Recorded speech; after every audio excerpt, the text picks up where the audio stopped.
paung hanbira aboya. Hey ma, nang nakadai dong satori ba? Tamo Indrasen gi macha nupa luhong bodo ngasini. Nupi mahim do ni hekta chalage tawba. Oh, pare. Ado nasa nupa di hala abra. Hala ani. Hojik pung kya takre. Hojik phawa halak taba. Ma bu ngasi college sat pro. Nasa nupa gi hongle iba mawong di yang sindana. Nang na mi gi luhong mo satnam ni haidana kedra na khong thangatun leibadi karim kana roina. Ai gi dinya icha nupa matom tani. Hayeng icha gi luhong bada dinya. Marup mapang amata si thadana lahan ga dawriba. Ikul lan thoaga mi khul lan thora I haibaduni. Hayeng icha gi thorak pada dinya. Leipak hopna tilhan ga dawribani. Nang gi wakhal mata aduna ni dana. Handa nasa nupa na mawong tawra ipsha.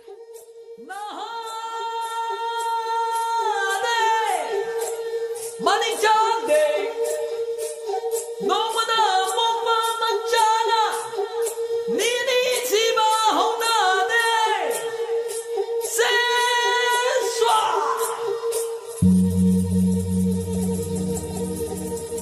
Oh, khoyung layong, nong khong nong nang khong, kagang khong taragat darin magtagi.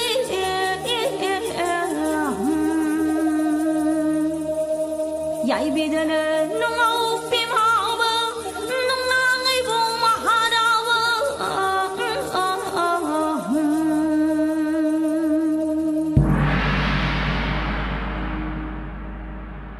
3, 2, 1.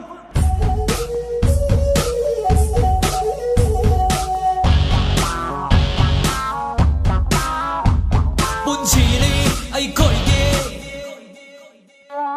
mà bột đi ai coi ghê. Bun chỉ đi ai coi ghê, nu ngại và nó thân lá bà, mà bột đi ai coi ghê, áo quạt và lấy ra bà. Cha cái này xét cái này coi cái này chắc cái này, phá cho vào ta khăn cái này, apa mata lâu cái này, nu ngại đó, nằm bàn phá đi ngay nu ngại hồ lô.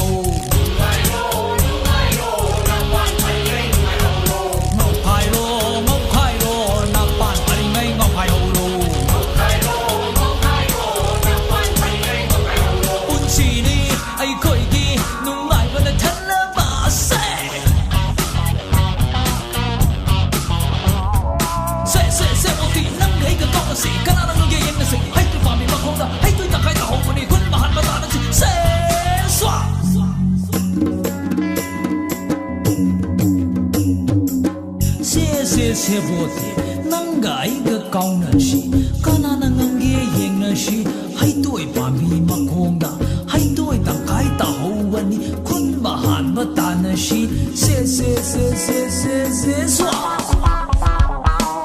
Khăn lu nu, tung cái bún xì cái khăn lu nu, waru nu, hay em cái thôi nó waru nu.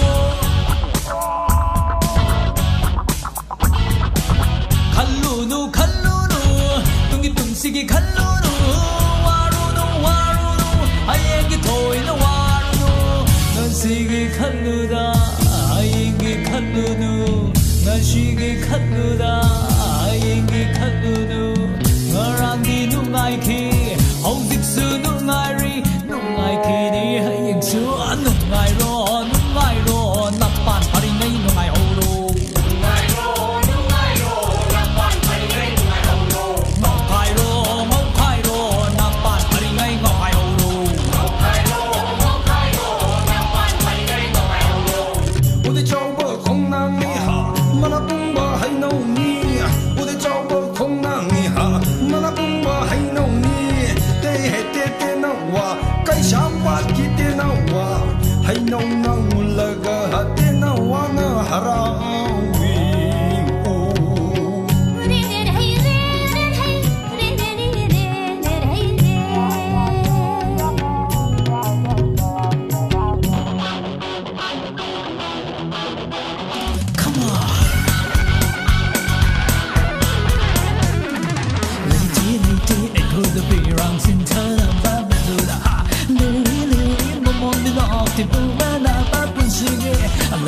Legislate, echo the parents in turn up and the นอกที่นอกมาหน้าตาปุ่นเชียน้องไอ้ไม่ได้พาไม่เคยเอาว่าไม่ได้พาแต่ให้น่าเด็บาแต่น้องไอ้ไม่ได้พาไม่เคยเอาว่าไม่ได้พาแต่ให้น่าเด็วันนี้น้องไอ้ว่าจามเล่าไอ้เกน่าแต่เล่า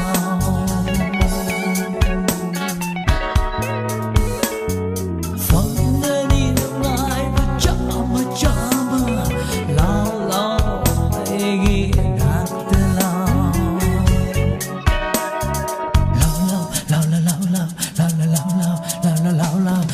ฟังเดี๋ยวนี้น้องไอ้ว่าจามเล่าไอ้เกน่าแต่เล่าฟังเดี๋ยวนี้น้องไอ้ว่าจามเล่าไอ้เกน่าแต่เล่า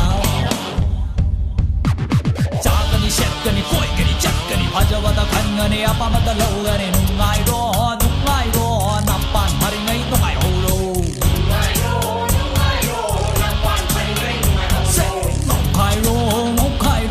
나빤 파링아이 농아이로로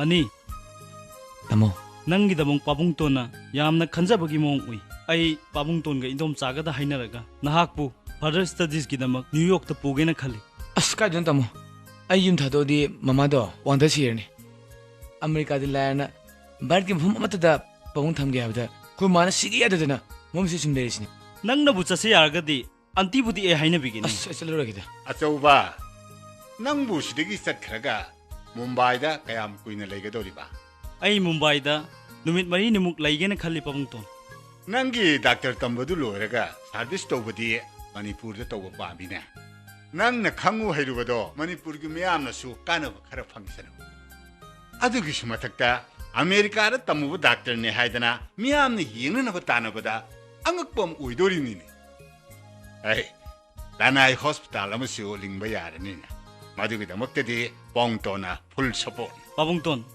आईगी service सही खरदी America रा तौदब यारोइदोरि अदु ओइरबसु मतम याम लैरिदा अदु पाबुंगतोन आईदी मनीसे आईगी नाक्ता ओइना लैरसे हाइरिनी इस कदाइदगी अचौबा मधु यादे नखोइगिदी तैबुंगोगी मचानिपा अहुमनिदो मुंबईदा पुन्ना लैरिदो नंगना थंतनी अमेरिकादा लैरिबा अखोइगिदीने ननाउनिबासे मतोमतनी थादोकपगा यापोन्तेको नंदोम चागिदे नानाओ money सखरदे BP गुली हेन चागु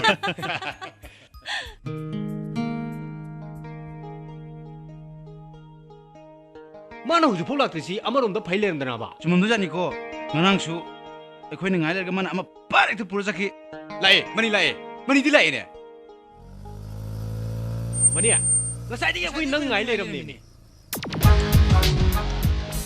मनिया नंग रंग पुगी नुपीदुदि साथि फसे हे भाई अदुबु आई नेमना हेंद मनम नमिने मनम ति जादबसे आई यम हेंदब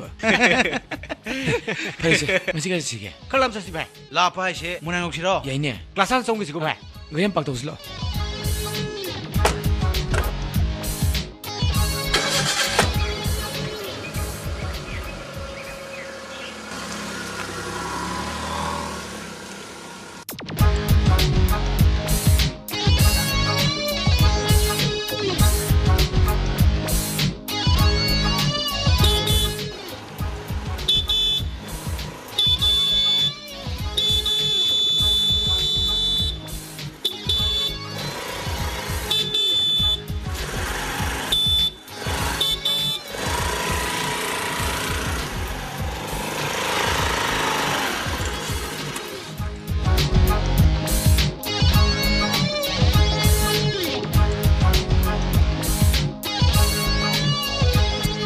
ꯑꯁꯨꯛ ꯆꯥꯎꯕ ꯂꯝꯕꯤꯁꯤ ꯅꯈꯣꯏ ꯃꯔꯤ ꯃꯉꯥꯗꯪ ꯆꯠꯄꯗ ꯄꯤꯛ ꯊꯜꯂꯦꯅꯦ ꯃꯤ ꯀꯣꯝꯅ ꯆꯠꯂꯗꯤ ꯐꯒꯗꯕ ꯀꯅꯥꯅꯣ ꯍꯧꯖꯤꯛ ꯈꯨꯝꯃꯛꯏꯗꯣ ꯅꯈꯣꯏ ꯑꯩꯈꯣꯏ ꯀꯣꯂꯦꯖꯁꯤꯒꯤ ꯁꯥꯇ꯭ꯔ ꯉꯥꯛꯇ ꯅꯠꯇ꯭ꯔꯣ ꯑꯩ ꯀꯣꯂꯦꯖꯁꯤꯒꯤ ꯑꯣꯖꯥꯅꯤ ꯑꯦꯠꯂꯤꯁ ꯑꯩ ꯅꯈꯣꯏꯗꯒꯤ ꯔꯦꯁꯄꯦꯛ ꯄꯥꯝꯃꯦ ꯑꯩꯁꯨ ꯅꯈꯣꯏꯒꯨꯝꯅ ꯁꯥꯇ꯭ꯔ ꯑꯃ ꯑꯣꯏꯅ ꯍꯧꯔꯛꯂꯤꯕꯅꯤ ꯂꯝꯕꯤ ꯆꯠꯄ ꯍꯥꯏꯕꯁꯦ ꯃꯤꯒꯤꯁꯨ ꯈꯔ ꯌꯦꯡꯒꯗꯕꯅꯤ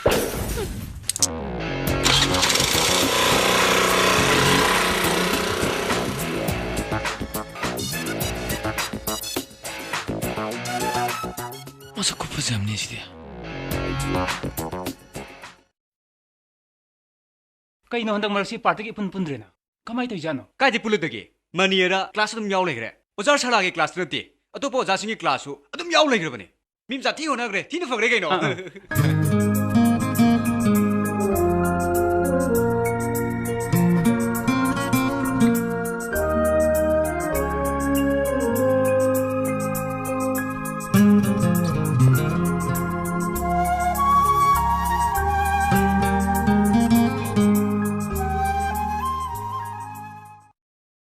ꯀꯩꯗꯧꯕ ꯃꯦꯅꯦꯖꯔ ꯕꯥꯕꯨ ꯀꯩꯗꯧꯕ ꯇꯥꯏꯕꯨꯡꯉꯣ ꯍꯟꯗꯛꯀꯤꯁꯤꯅ ꯄꯨꯔꯥ ꯏꯅꯧꯅꯧꯕ ꯄꯥꯎꯅꯤ ꯇꯥꯏꯕꯨꯡꯉꯣ ꯍꯟꯗꯛꯀꯤꯁꯤꯅ ꯀꯅꯥꯅꯣ ꯀꯔꯤ ꯂꯝꯗꯒꯤꯅꯣ ꯀꯅꯥꯒꯤ ꯃꯆꯥ ꯃꯁꯨꯅꯣꯅꯦ ꯑꯩꯈꯣꯏꯒꯤ ꯏꯕꯨꯡꯉꯣ ꯕꯅꯤꯅ ꯑꯃꯨꯛꯇ ꯀ꯭ꯂꯥꯁ ꯃꯤꯁ ꯑꯣꯏꯍꯟꯗꯕ ꯑꯣꯖꯥ ꯂꯩꯁꯥꯕꯤ ꯑꯃ ꯃꯈꯣꯏꯒꯤ ꯀꯣꯂꯦꯖꯗ ꯂꯩꯔꯦ ꯇꯥꯏꯕꯨꯡꯉꯣ ꯀꯔꯤ ꯋꯥꯅꯣꯅꯦ ꯍꯥꯏꯔꯤꯁꯤꯕꯣ ꯀꯣꯂꯦꯖꯒꯤ ꯑꯣꯖꯥ ꯍꯥꯏꯕꯁꯤꯗꯤ ꯌꯥꯝꯗ꯭ꯔꯕꯗ MA ꯄꯥꯁ ꯇꯧꯔꯒ ꯆꯪꯉꯛꯏ ꯍꯣꯏ ꯑꯣꯟꯊꯣꯛꯄꯒꯤ ꯑꯉꯥꯡꯅꯤꯗꯀꯣ ꯑꯗꯣ ꯑꯇꯩ ꯀꯝꯗꯧꯕ ꯃꯈꯥ ꯇꯥꯔꯛꯑꯣ ꯑꯩꯈꯣꯏꯒꯤ ꯏꯕꯨꯡꯉꯣꯗꯤ ꯑꯣꯖꯥ ꯅꯨꯄꯤꯗꯨꯕꯨ ꯍꯦꯛ ꯎꯔꯨꯕꯗꯒꯤ ꯃꯥꯒꯤꯗꯃꯛꯇ ꯄꯣꯛꯂꯕ ꯅꯨꯄꯤꯅꯤ ꯍꯥꯏꯅ ꯈꯟꯈ꯭ꯔꯦ ꯍꯥꯏꯅꯦ ꯇꯥꯏꯕꯨꯡꯉꯣ ꯑꯇꯩ ꯃꯥꯒ ꯍꯥꯟꯅ ꯈꯪꯅꯖꯔꯝꯕꯤ ꯅꯨꯄꯤꯁꯤꯡꯗꯨꯒꯤ ꯃꯅꯥꯛꯇ ꯑꯃꯨꯛꯇ ꯆꯠꯁꯤ ꯌꯥꯗ꯭ꯔꯦ ꯍꯥꯏꯔꯤꯅꯦ ꯇꯥꯏꯕꯨꯡꯉꯣ ꯑꯠꯆꯥ ꯑꯗꯨꯗꯤ ꯅꯨꯄꯤ ꯃꯆꯥꯗꯨ ꯀꯗꯥꯏꯋꯥꯏꯗꯒꯤꯅꯣ ꯀꯅꯥꯒꯤ ꯃꯆꯥ ꯃꯁꯨꯅꯣ ꯄꯥꯎꯗꯨ ꯁꯦꯡꯅ ꯇꯝꯂꯣꯗꯅ ꯃꯥꯙꯧ ꯑꯣꯖꯥ ꯏꯕꯦꯝꯃꯗꯣ ꯊꯥꯡꯃꯩꯕꯟꯗꯒꯤꯅꯦ ꯇꯥꯏꯕꯨꯡꯉꯣ ꯊꯥꯡꯃꯩꯕꯟꯗꯒꯤ ꯍꯣꯏ ꯃꯄꯥ ꯂꯩꯈꯤꯗ꯭ꯔꯦ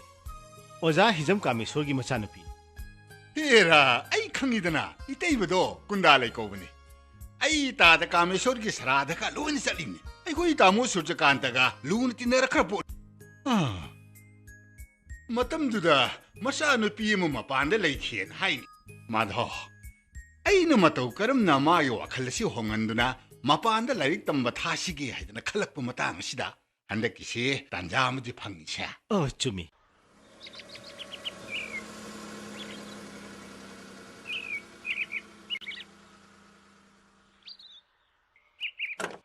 ꯀꯅꯥꯅꯣ ꯂꯥꯏꯁꯤꯅ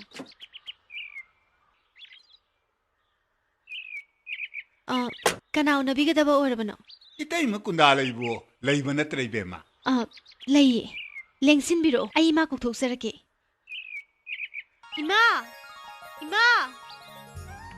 미네저 마도 나 하이버도 쫌미다나 마삭 퍼제이드나 하이마 붕어 까돔덕이 누이 다 다자다나 이따이마 랭젤로 파니 비엠마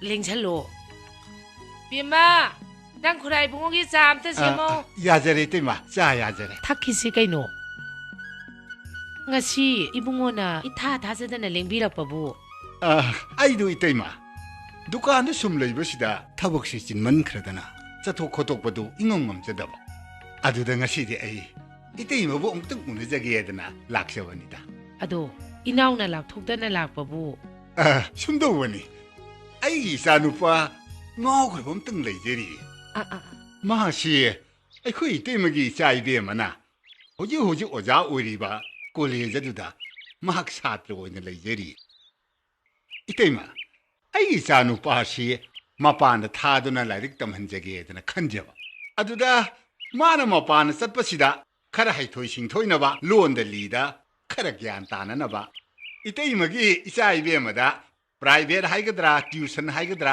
ꯑꯩꯅ ꯌꯥꯝꯅ ꯇꯝꯍꯟꯖꯅꯤꯡꯕ ꯃꯗꯨꯒꯤꯗꯃꯛꯇ ꯑꯩ ꯍꯥꯏꯕ ꯂꯥꯛꯆꯕꯅꯤ 야이 ꯑꯗꯨꯕꯨ ꯀꯩꯗꯧꯏ ꯍꯥꯏꯕꯒꯤ ꯅꯆꯥꯅꯨꯄꯤꯗ ꯍꯥꯏꯔꯒ ꯂꯣꯏꯔꯦꯗꯅ ꯅꯪ ꯈꯨꯔꯥꯏꯕꯨꯡꯉꯣꯗ ꯆꯥ ꯄꯤꯌꯨ ꯈꯨꯔꯥꯏꯕꯨꯡꯉꯣ ꯆꯥꯁꯤ ꯂꯩꯔꯦ ꯌꯥꯔꯦ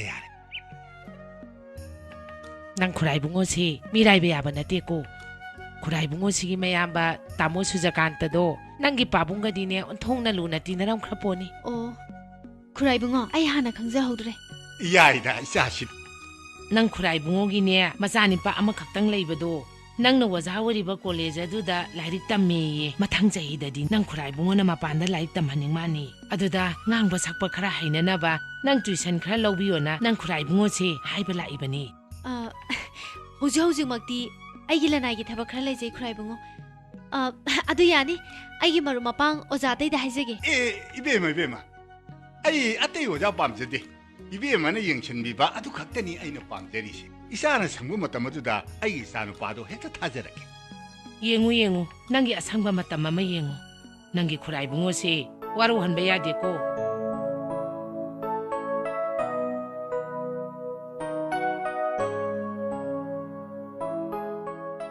ꯑꯁ ꯑꯩꯕꯨ ꯁꯔꯂꯥ ꯇꯨꯏꯁꯟ ꯇꯝꯕ ꯆꯠꯂꯣ ꯍꯥꯏꯔꯤꯅꯦ ꯀꯅꯥꯅꯅꯣ ꯀꯅꯥ ꯑꯣꯏꯅ ꯑꯩꯈꯣꯏ ꯄꯥꯕꯨꯡꯅꯤꯗꯅ ꯆꯥꯟꯁ ꯐꯖꯔꯦꯅ ꯁꯨꯝ ꯆꯠꯁꯜꯂꯅꯤ ꯁꯨꯝ ꯆꯠꯂꯗꯤ ꯈꯪꯅꯔꯦꯅ ꯈꯪꯅꯔꯗꯤ ꯅꯨꯡꯁꯤ ꯍꯥꯏꯔꯅꯤ ꯑꯁ ꯐꯒꯦꯟꯇꯦꯃꯤ ꯅꯍꯥꯟꯒꯤ ꯊꯣꯛꯂꯛꯇꯨꯅꯦ ꯀ꯭ꯂꯥꯁꯇ ꯀꯣꯂꯦꯖ ꯀꯦꯝꯄꯁ ꯇꯧꯈꯤ ꯃꯌꯥꯝꯗꯨꯒ ꯆꯠꯂꯒ ꯌꯦꯡꯊꯣꯛꯑꯣꯕ ꯃꯥꯏ ꯃꯒꯨꯟ ꯅꯪ ꯈꯪꯗꯣꯛꯑꯝꯃꯤ ꯑꯁ ꯑꯗꯨ ꯑꯩ ꯀꯃꯥꯏꯅ ꯆꯠꯇꯣꯏꯅꯣꯕ ꯑꯁ ꯑꯗꯨ ꯑꯣꯏꯗꯤ ꯑꯩ ꯍꯥꯏꯔꯒꯦꯁꯦ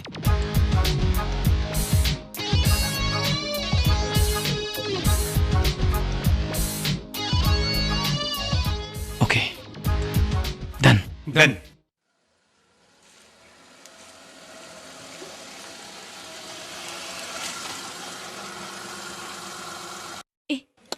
ꯀꯅꯥꯏ ꯒꯥꯔꯤꯅꯣ ꯁꯣꯝꯗ ꯇꯧꯁꯤꯜꯂꯛꯏꯁꯤꯅ ꯍꯜꯂꯣ ꯒꯤꯇꯥ ꯑꯩꯃ ꯇꯥꯃꯣ ꯔꯟꯕꯤꯔ ꯅꯨꯡꯉꯥꯏꯔꯤꯕ꯭ꯔꯣ ꯑꯃꯨꯛꯇ ꯀꯧꯒꯦꯅ ꯇꯧꯅꯦ ꯇꯟꯖꯥ ꯃꯤꯆꯥ ꯆꯥꯗꯦ ꯀꯝꯗꯧꯔꯤ ꯅꯨꯡꯉꯥꯏꯔꯤꯀꯣ ꯈꯪꯗꯦꯗ ꯇꯥꯃꯣ ꯄꯪꯍꯤꯡꯍꯤꯡꯉꯤꯕ ꯍꯥꯏꯗꯣ ꯑꯁ ꯑꯗꯨꯃꯥꯏꯅ ꯈꯨꯝꯅꯨꯅꯦ ꯅꯨꯡꯉꯥꯏꯔꯤ ꯍꯦꯛꯇ ꯍꯥꯏꯌꯨ ꯀꯩꯗꯧꯔꯒꯦ ꯈꯪꯗꯦꯗ ꯇꯥꯃꯣ ꯅꯨꯄꯥ ꯐꯠꯇꯕꯗ ꯂꯩꯕ ꯍꯥꯏꯕꯁꯦ ꯑꯣꯟꯊꯣꯛꯅ ꯋꯥꯈ꯭ꯔꯦ ꯃꯤꯅ ꯅꯨꯡꯉꯥꯏꯔꯤꯕ꯭ꯔꯥ ꯍꯪꯂꯒ ꯈꯣꯏꯗꯧꯁꯦ ꯄꯪꯁꯥꯎꯗ ꯁꯥꯎꯒꯠꯂꯤ ꯑꯗꯨ ꯑꯣꯏꯔꯒ ꯑꯩꯒ ꯀꯣꯛ ꯀꯣꯏꯊꯣꯛꯎꯔ ꯂꯣꯏꯔꯦꯗꯅ ꯑꯩꯃ ꯇꯥꯃꯣꯁꯤ ꯌꯦꯡꯀꯣ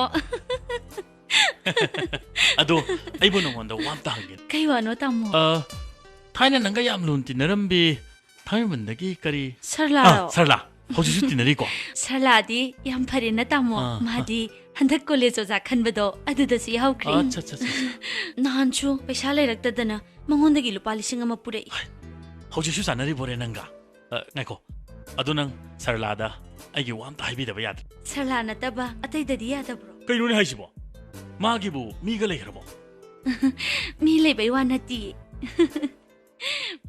ꯃꯥꯗꯤ ꯍꯥꯊꯨ ꯍꯥꯊꯨ ꯌꯥꯔꯛꯀꯗꯕ ꯃꯥꯟꯗꯕ ꯃꯥꯗꯤ ꯌꯥꯝ ꯁꯤꯡꯕ ꯃꯤꯅꯦ ꯇꯥꯃꯣ ꯇꯧꯕꯒꯤꯕꯨꯗꯤ ꯑꯩꯒꯤꯁꯨ ꯌꯥꯝ ꯍꯥꯊꯨ ꯍꯥꯊꯨꯗ꯭ꯔꯁꯨ ꯌꯥꯏꯗ ꯃꯥ ꯉꯥꯏꯔꯤꯉꯩꯗ ꯅꯈꯣꯏꯒꯨꯝꯕ ꯊꯋꯥꯏ ꯅꯨꯡꯉꯥꯏꯇꯕ ꯃꯌꯥꯝꯁꯤ ꯊꯋꯥꯏ ꯅꯨꯡꯉꯥꯏꯍꯜꯂ ꯂꯣꯏꯔꯦꯅ ꯑꯩꯃ ꯇꯥꯃꯣꯁꯤ ꯌꯥꯝ ꯉꯝꯃꯦꯅ ꯂꯥꯛꯑꯣꯕ ꯌꯥꯝ ꯊꯥꯖꯗꯤꯌꯦ ꯂꯥꯛꯑꯣ ꯈꯪꯉꯦꯕ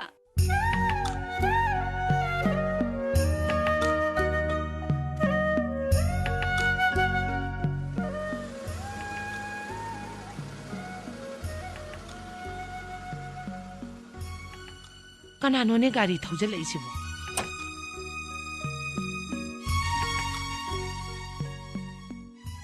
ꯃꯁꯥ ꯅꯥꯡꯈ꯭ꯔꯕ ꯅꯨꯄꯥ ꯃꯆꯥ ꯀꯅꯥ ꯎꯅ ꯂꯥꯛꯏꯖꯥꯠꯅꯣꯅꯦ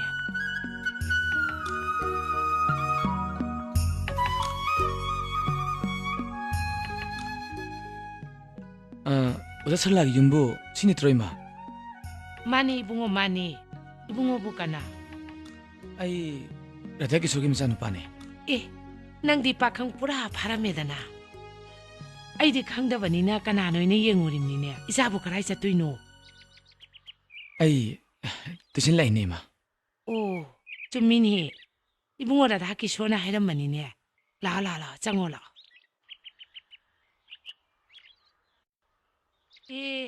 ꯌꯥꯎꯖꯁꯅꯨ ꯏꯃꯥ ꯍꯣꯏ ꯏꯃꯨꯡꯁꯦ ꯀꯔꯤꯝꯇ ꯍꯪꯒꯣꯏꯒꯅꯨ ꯂꯥꯛꯑꯣ ꯕꯨꯡꯉꯣ ꯂꯥꯛꯑꯣ ꯆꯪꯉꯣ ꯂꯥꯛꯑꯣ ꯅꯪ ꯑꯣꯖꯥꯗꯣ ꯃꯥꯏ ꯀꯥ ꯂꯩꯔꯝꯕ ꯇꯥꯔꯦ ꯅꯪ ꯁꯤꯗ ꯐꯝꯃꯝꯃꯣ ꯏꯃꯥ ꯅꯪ ꯑꯣꯖꯥ ꯀꯧꯊꯣꯔꯛꯀꯦ ꯕꯦꯝꯃꯧ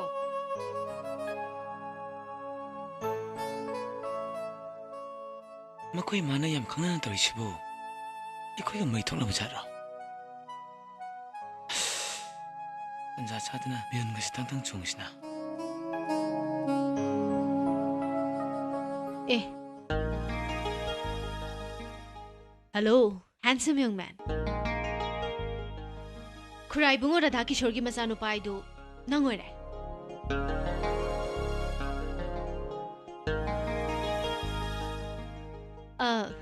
Nang naming do kari ba?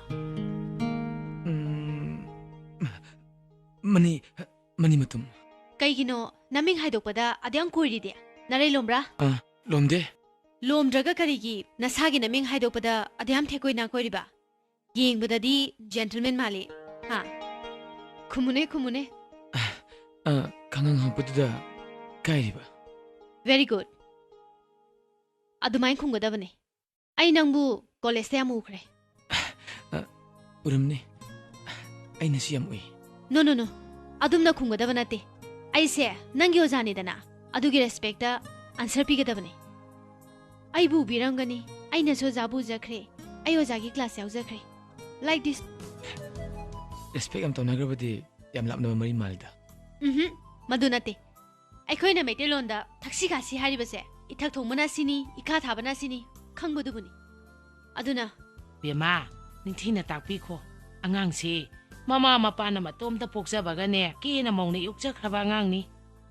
Bungo, cha payu se. Ma, ai cha taxi de yani. Cha thakda ba. Adudi isagi de kari semsige. Tawidasi yainde ma. Hayune. Ima kainom tang semake.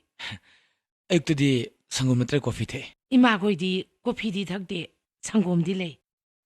Sangom moina sembirake. Aidi powder gi sangom thakse de ma. Ima khoi gi di sangi sangom di leite. Nungai te da ko. Hayeng di ne ima makharong gi salloiba laisam thoibi dagi ne hekta lawbiramage. Nate. Kem to birn. Ai ki breakfast lojera labane. Adubu ima khogi sidaju kainom di semange yare dana.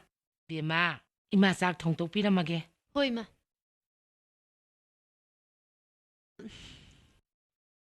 Ngasi di ahanbani na aigi apamba nangna tawgadaba khara haiba tare. Haibiyo. Next. Aina hainingli nangi dress.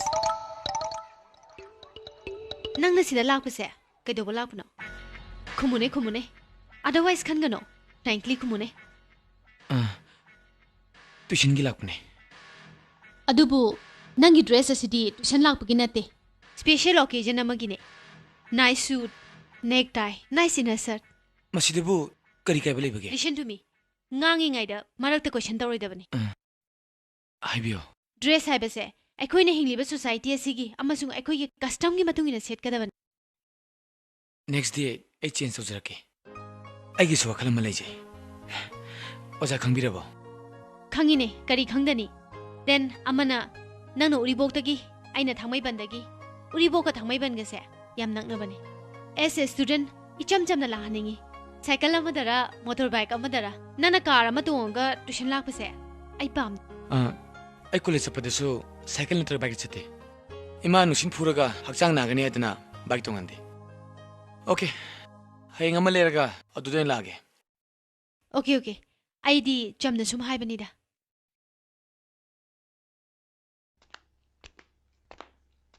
Kaigino something is. Hoi bungo, ngasidi landa thola iza. Kedoroge. Nupa phatabada yum pan baibse. Wa khrapo. Ekhoi hero do kapla mi bra sara mi bra tawdana ne. Lekai mi memna police ta sinakre. Oh. Wai budi sangi bu idi ontong nei kai kre. Adubudi ai thadok pirage. Oi. Hai bireda. Mahu oktaba kini. Na thau leitana na thau sabi nukhi. Na sana bu yadradi tawbiroida. Adu aina na nokdo wadabu kamai tawrage. Tamo gisi sarla na taba ma khaluba. Amuke tawrage. Sarladi isam samjabi thamoi singjabi ni. Aduga tamodi amashu amoina khaluba tamo. Hey. Nangsi ai bu oktin hairibra. Ai khoi ga so sum loina bani na. Nungai te duna tawbani tamo. Hey, ai se pakhang ni ne. Parasu patrasu police officer am oirim ni ne. Nangisi ai bu kari wen khalino. Is mina phagi tawraga saur singuni. Tamo bu kanana phatti haidori no. Aini hek ngamliba makai tamogi nating pangjagani. Nangna dumain tawradi. Aina su hek ngamba makai nangmu sumaina salandana mo honani. Home ga tara kaino thaba ma ko hapaloi. Ahoi bra tamo. Oi bani ne. ꯑꯗꯨꯃꯥꯏꯅ ꯇꯧꯕꯤꯔꯗꯤ ꯇꯥꯃꯣ ꯑꯩꯗꯤ ꯁꯔꯒ ꯈꯨꯠꯅ ꯂꯥꯝꯕ ꯐꯪꯕꯃꯨꯛ ꯍꯔꯥꯎꯔꯅꯤ ꯑꯗꯣ ꯑꯩꯅ ꯃꯣꯏꯗ ꯆꯠꯀꯗꯕꯁꯤ ꯃꯥꯒꯤ ꯂꯨꯄꯥ 1,000 ꯈꯛ ꯇꯣꯜꯂꯤ ꯑꯗꯨꯕꯨꯗꯤ ꯑꯩ ꯄꯤꯒꯦꯗ ꯑꯗꯣ ꯑꯩꯅ ꯃꯣꯏꯗ ꯆꯠꯅꯅꯕ ꯈꯔꯁꯨ ꯄꯤꯒꯦ ꯃꯤ ꯇꯥꯃꯣꯁꯤꯃ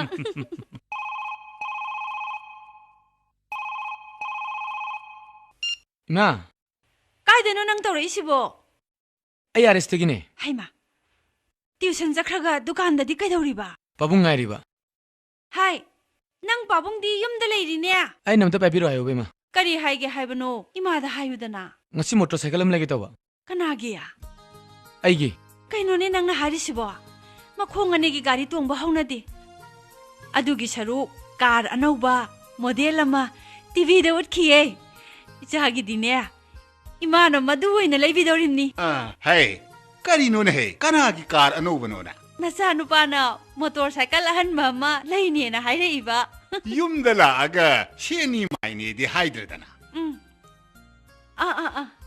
ꯃꯣꯏ ꯄꯥꯕꯨꯡꯗ ꯄꯥꯏꯕꯤꯔꯛꯑꯣ ꯍꯥꯏꯔꯤꯌꯦ ꯀꯩꯗꯧꯔꯕ ngasi motorcycle am lagi tawba ꯅꯃꯥꯅꯕꯨ ꯌꯥꯝꯅ ꯄꯥꯝꯗꯦꯅ ꯍꯦ ꯀꯩꯗꯧꯅꯒꯦ ꯍꯥꯏꯔꯤꯅꯣꯅ ayukta sum thau sanage tawunida ꯏꯆꯥꯅꯕꯨ ꯄꯥꯝꯃꯗꯤ ꯂꯩꯊꯣꯛꯁꯨ ꯉꯥꯏꯗꯅ ꯌꯥꯔꯦꯀꯣ uncle manager da muk tawge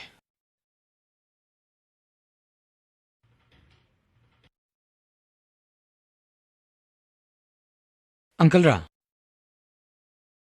uncle leram gin lakpne ado uncle ka lege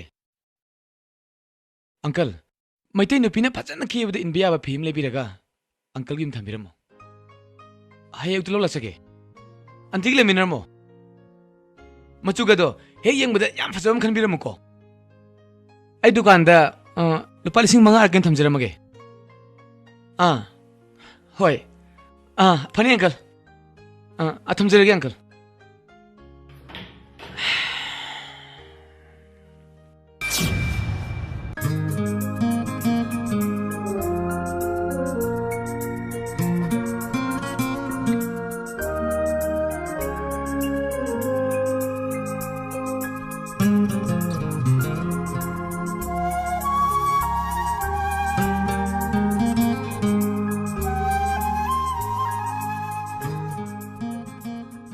매니저 바보 타박 쿠디막 얌 잭신나 마탕 문나우 나이나 신비거든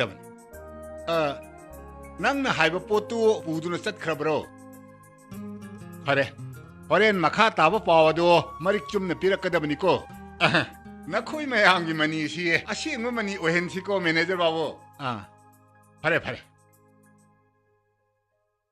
타우랑 시프라모나 따르버디 쇼이드나 와 토커니시야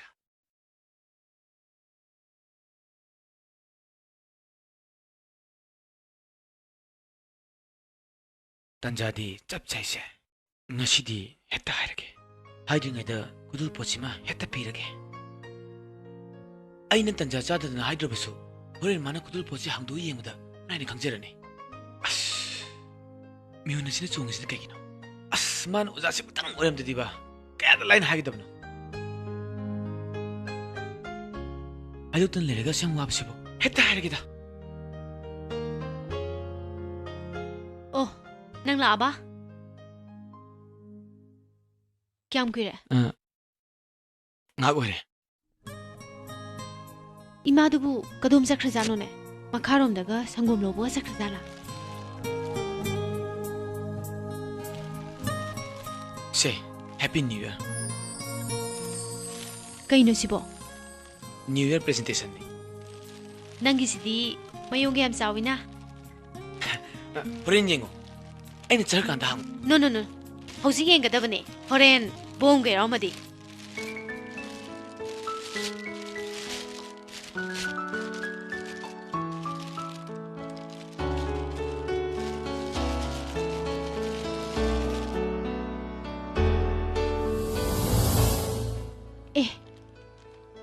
kaigino mama sami amade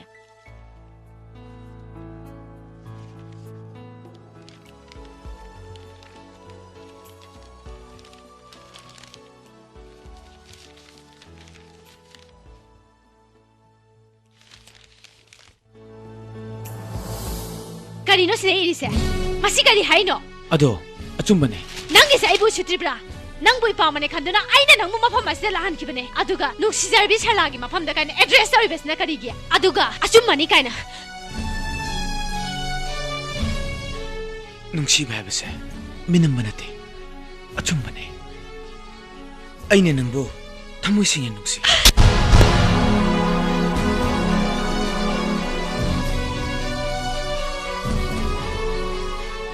ꯅꯪꯅ ꯑꯩ ꯈꯖꯥꯏ ꯈꯨꯄꯥꯡ ꯊꯥꯔꯕ ꯈꯨꯄꯥꯡꯅ ꯊꯥꯕꯗ ꯅꯠꯇꯦ ꯅꯪ ꯑꯁꯝꯗꯣ ꯄꯥꯏꯔꯒ ꯂꯥꯛꯅ ꯏꯟꯒꯗꯧꯔꯤꯕꯅꯦ ꯆꯪꯈ꯭ꯔ ꯆꯠꯂꯣ ꯍꯣꯏ ꯅꯪꯅ ꯇꯥꯟꯗ꯭ꯔꯕꯁꯨ ꯑꯩ ꯆꯠꯀꯅꯤ ꯑꯗꯨꯕꯨ ꯁꯤꯃꯗꯤ ꯇꯥꯎ ꯅꯪꯇ ꯄꯨꯝꯅꯃꯛꯇ ꯑꯩꯒꯤ ꯑꯣꯏꯒꯅꯤ ꯑꯩꯅ ꯅꯪꯕꯨ ꯀꯩꯗꯧꯕ ꯉꯝꯃꯛꯀꯦ within 15 days ꯑꯩꯅ ꯅꯪꯕꯨ ꯅꯝꯗꯅ ꯐꯥ ꯑꯩꯕꯨ ꯇꯨꯀꯠꯆꯩ ꯀꯥꯏꯅ ꯅꯪꯅ ꯄꯣꯠꯁꯦ ꯄꯨꯈꯣ ꯍꯦ ꯃꯗꯨ ꯅꯪꯒꯤ ꯇꯝꯈ꯭ꯔꯕꯅꯤ ꯄꯥꯝꯗ꯭ꯔꯒꯅꯦ ꯀꯥꯏꯗ ꯅꯪꯊꯣꯛꯀꯣ ꯑꯩꯈꯣꯏꯗ ꯍꯝꯕ ꯂꯥꯛꯄꯗꯅꯦ ꯃꯗꯨ ꯁꯦꯠꯂꯣ ꯍꯦ ꯅꯪꯅ ꯄꯣꯠꯁꯦ ꯄꯨꯈꯣ ꯇꯥꯁꯟꯅꯗꯅ ꯆꯠꯈ꯭ꯔꯤꯁꯤ ꯌꯦꯡꯎꯅꯦ ꯍꯦ ꯅꯪꯅ ꯄꯣꯠꯁꯦ ꯄꯨꯈꯣ ꯅꯪꯅ ꯄꯣꯠꯇꯣ ꯑꯩ ꯂꯧꯗꯦꯀꯣ ꯄꯨꯖꯈꯣꯀꯣ ꯀꯌꯥꯗ ꯎꯁꯤꯠꯇ꯭ꯔꯤꯕꯅꯣ ꯌꯦꯡꯎꯅꯦ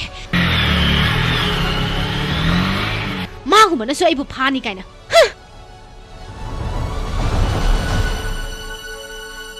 ꯁꯥꯎꯅꯤꯡꯈ꯭ꯔꯦꯗ ꯁꯩꯇ ꯃꯀꯣꯛ ꯑꯗꯣ ꯀꯩꯅꯣꯝꯃ ꯄꯥꯏꯔꯒꯅꯦ ꯄꯣꯞꯑꯅ ꯊꯨꯒꯥꯏꯔꯝꯃꯗꯤꯅꯦ ꯍꯦꯛ ꯄꯦꯟꯒꯗꯧꯅꯤ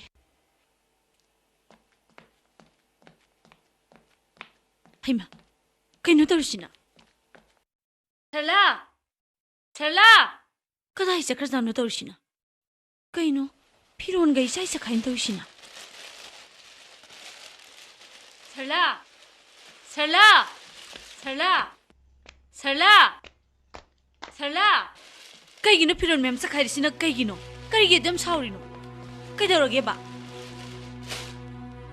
ꯀꯩꯒꯤꯅꯣ ꯑꯗꯨꯝ ꯁꯥꯎꯔꯤꯗꯨꯕꯨ ꯍꯥ ꯀꯩꯗꯧꯔꯒꯦꯕ ꯀꯩꯗꯧꯔꯒꯦ ꯀꯥꯏ ꯆꯠꯂꯨꯏꯅꯣ ꯅꯪꯒꯤ ꯁꯦꯜ ꯁꯤꯡꯕ ꯂꯥꯛꯏꯅꯦ ꯀꯩꯅꯣ ꯑꯌꯨꯛꯁꯤꯗ ꯑꯁꯨꯌꯥꯝ ꯁꯥꯎ ꯂꯩꯔꯝꯃꯤꯁꯤꯕꯣ ꯏꯃꯥ ꯂꯩꯇ꯭ꯔꯣ ꯂꯩꯇꯦ ꯈꯪꯗꯦ ꯉꯁꯤꯗꯤ ꯑꯩ ꯌꯥꯝ ꯁꯥꯎꯅꯤꯡꯉꯤ ꯃꯤꯅ ꯎꯁꯤꯠꯇꯕꯁꯦ ꯑꯩ ꯈꯪꯕ ꯉꯝꯗꯦ ꯃꯤꯅ ꯎꯁꯤꯠꯇꯕꯗꯣ ꯂꯩꯇꯅꯕ ꯂꯨꯍꯣꯡꯅꯕ ꯇꯧꯔꯁꯦ ꯇꯥꯅꯤꯡꯗꯦꯀꯣ ꯇꯨꯃꯤꯟ ꯂꯩꯌꯨ ꯅꯪꯉꯣꯟꯗ ꯑꯃꯨꯛ ꯇꯥꯏꯅꯔꯛꯇꯅꯕ ꯇꯥꯏꯅꯖꯋꯣ ꯑꯗꯣ ꯁꯤꯕꯨ ꯀꯅꯥ ꯄꯤꯔꯛꯏꯅꯣ ꯌꯥꯝ ꯐꯖꯩꯌꯦ ꯅꯊꯧ ꯂꯩꯇꯅ ꯅꯪꯅ ꯀꯩꯗꯧ ꯂꯧꯁꯟꯕꯤꯔꯛꯏꯅꯣ ꯅꯪꯅ ꯄꯥꯝꯗ꯭ꯔꯒ ꯑꯩ ꯄꯨꯈꯤꯒꯦ ꯑꯁꯨꯛ ꯐꯖꯕꯁꯤꯕꯨ ꯊꯝꯃꯣ ꯃꯁꯥꯗ ꯍꯟꯗꯣꯛꯄꯤꯈꯤꯒꯦ ꯅꯠꯇꯦ ꯅꯪꯒꯤꯁꯤꯕꯨ ꯅꯉꯣꯟꯗ ꯈꯨꯗꯣꯟ ꯄꯣꯠ ꯄꯤꯕꯤꯅꯕ ꯃꯤ ꯂꯩꯔꯕ꯭ꯔꯥ ꯍꯥꯏꯕꯅꯤ ꯇꯥꯅꯤꯡꯗꯦ ꯐꯖꯔꯦꯅꯦ ꯅꯪ ꯅꯨꯄꯥꯗꯣ ꯐꯖꯔꯦꯕ ꯀꯥꯏꯒꯦꯗꯤ ꯍꯥꯏꯗ꯭ꯔꯒ ꯃꯀꯦ ꯍꯦꯛ ꯁꯦꯝꯃꯒ ꯆꯠꯂꯗꯅ ꯏꯁꯥ ꯊꯛꯄ ꯉꯝꯅꯕ ꯍꯣꯠꯅꯕ ꯇꯥꯕ ꯃꯥꯏ ꯋꯥꯗꯣ ꯄꯜꯂꯛꯑꯅꯨ ꯈꯣꯏꯗꯧ ꯌꯥꯝ ꯁꯥꯎꯅꯤꯡ ꯑꯩ ꯅꯪ ꯁꯦꯜ ꯁꯤꯡꯕ ꯂꯥꯛꯏ ꯑꯩꯅ ꯅꯪꯉꯣꯟꯗ ꯁꯦꯜꯗꯣ ꯁꯤꯡꯉꯛꯑꯣ ꯍꯥꯏꯈ꯭ꯔꯕꯣ ꯏꯁ ꯅꯔ ꯂꯩꯔꯕꯣꯔꯦꯗ ꯍꯌꯦꯡ ꯂꯩꯔꯛꯇ꯭ꯔꯒ ꯑꯃꯨꯛ ꯂꯧꯅꯤꯗꯅ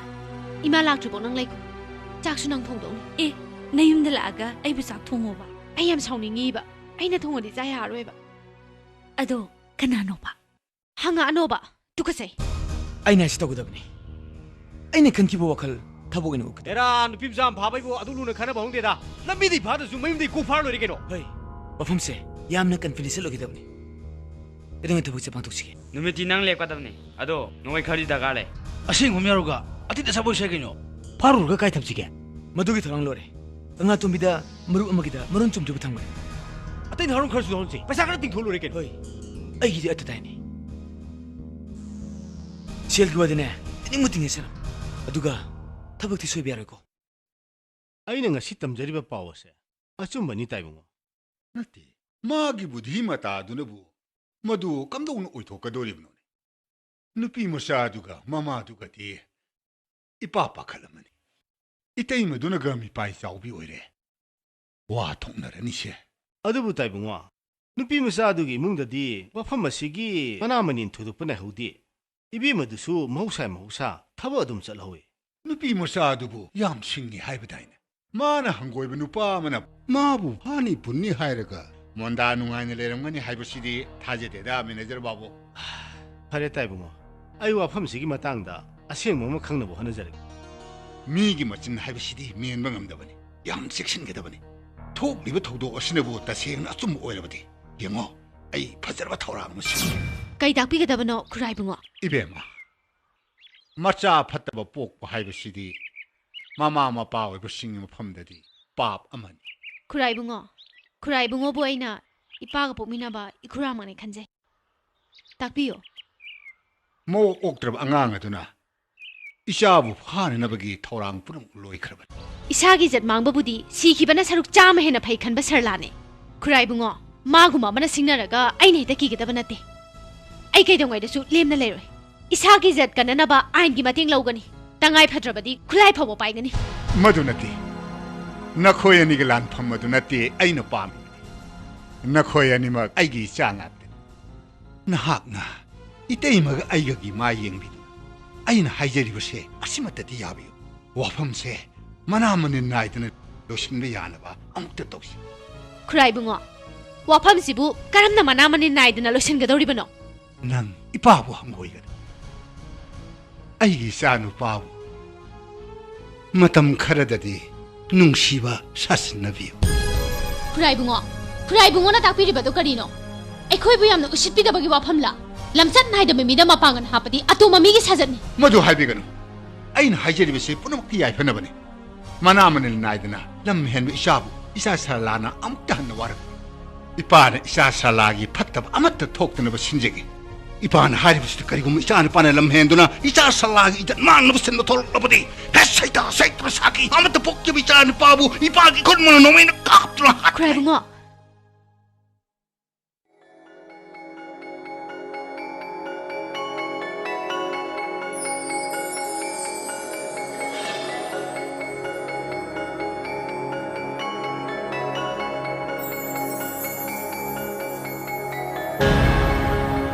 Ngako, masih magtabo do, pangtuwi gumje. Hayong morning se, ay magam to unogi. Hujik nang oza salago unabi kay sukana de bipay. Hayong ayuk magdi ngatang lapi oy na, chiti impire. Kari gumba mana ingonda e project patar bati, ay magong ngapigini. As no, matu oy thoy ba. Oza salai jam jam no binati ba. Ay nya thajay. Ay nuksi base, minam banate. Nam thaksu nate. Believe me. Mana, ay ni magong nuksi base. I didn't get a Imana Budi, nang la enang assign Haramabani. I could have pay at the Tony. I go ahead again. Numit Krani la Magalaki Davada, no I dava. I do get a motority. Miku couldn't never any silly. Nang natas in the lagasu, Paptana than Unabadi, I depamde. I never pumps about no she's ever put. I go to be scary. Nang, I know she's an opinion. Nang no wapam the Hodoropa, Tanzayam Sari. Nang Naibu, Karikidamaka, Tugam no Shiriban. Ado, I can't. Nangaloinaba, Nasuna Manabike Amale. Makoi sing a duga, I can a Rebesicarin. Makoido, I give it the Mumpanoi. Nangna, I get them with the pog of you anyway. Can I Rebesicano? I can't. Aina nangondagi at least 4-5 years ti senior orangani. Isum imanam kitong loy never lebro. Say can I go to the lebro. Aina namuno si maram kay nakamagati. Ay namuno si tabasangangani. Pare, madupuna magtulay rabasu. Ekwe ni gimarak talay ba kena ba dudi yem. Migi meng atada kwe ningi dabanate. Mapantong do punamak atsumanate. Aina nangbo ay yuzani kangite. Aduna lorabra. Sidagi among hena hauraga aningam dre. Nang nangangba aina daning de habadi kanana hariba. Migi maral da tibasu chumde. Nang na ibunu si habasu ay khangide. Nang na ibunu si habasi senglabadi ay bulak nagano. Singna basu tawgano. Laibak thirabi ay punsi ase. Miyam amadi samaski nong na pamohen gano. Nangi mijitina na ba? Amadi nangi jit mang na wakal. Engon talay tina. Ay di, nang munong siya bakagtani. I love you, Sala. Really. I love you.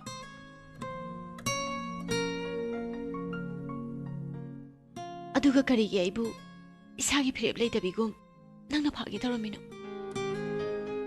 Adudi si matang hayo. Nang ayun nugsibra. Hayo. Kari kumdino. Hayo say. Ayam kasangli. Nang ayun nugsibra. Pakumado ay nagkongre. Adudi ata nito na pubiya. Asa mo dahil na siba?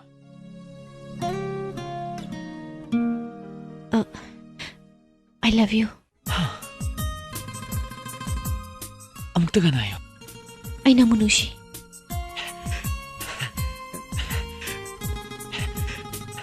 Nang nakhaliba wakhaldo matam jana pangduksi. Ay bu nam haduna phapuna na batawgono. Matam pumbagi oina nang na ibu nusibiba asem maktagi orabadi. Ay na haiba wapamse nang na yapam toy. I am nungai. Ay chalagi. Mahago nang nasi.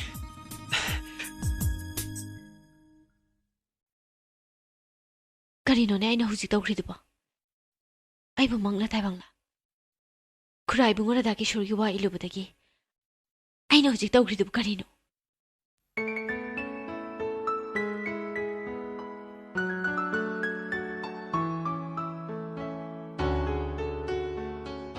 Ay madu thajaba ngamde. Ay di madu thajaba ngamde. Singmane silapsmi. Adurdi phabi program se. Chen program mo thoji. Lai hogi troge.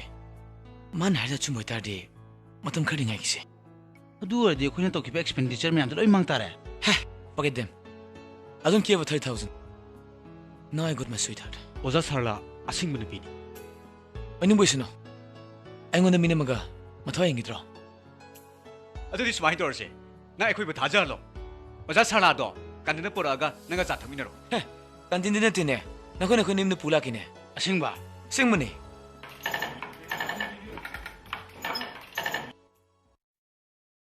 Ma bu halaktribro. Halaktri ne. Ngaiko. Nang aina hangoido hangabra. Madi lohong kiroi bu haidai ma. Luhongdabadi kadaida yanege. Tabak haibasidi matang saringida tawgadabani. Mada mafam jaba amada sinakiba haibase. Imagi ithawni. Imana waribadi mana sum itaw tawna leibasigini. Nangna nahano mahawdomba nupadugi wariduna adum tokrabadi kaidawraba. Nupadubu phaydaine. Phabudi phai ma. Police officer ni. Nupado sumdaw ye haiba. Hawjik phawa nangna sarlada hawdoktribadi karigino. Matang chadaduna tawrini. Hawjik tanja thina leiba matam natri. Nupa masabu pharabadi imadi hekta ya. College dagi hale. Achangba migi wari sanaba haibase phawjalakpa khanghaudabani. Nang di kaidarabiba. Karino ni mamanaba laaga sumaina ngangisibo. Lahaningdabana amuk toiba loira jani. Ima sarkar gi thabak tahudaba ikhoi se ton khra jani. Ibema kochi ya. Nang kochi do mahoraba. Nakhoi ani surabanina wari sajaro. Ima chalombirake ko. Coffee oina thaksima. Nangmu kopi thakta daine. Angang angawba mane ayuyukte heg lai. Ma lakpadagine imungse punglangni. Ima khara thuna thaksiba. Ay ngasidi class ani thangna larakpadagi khanause khara kanga jani. Nakhoi ani wari saramu.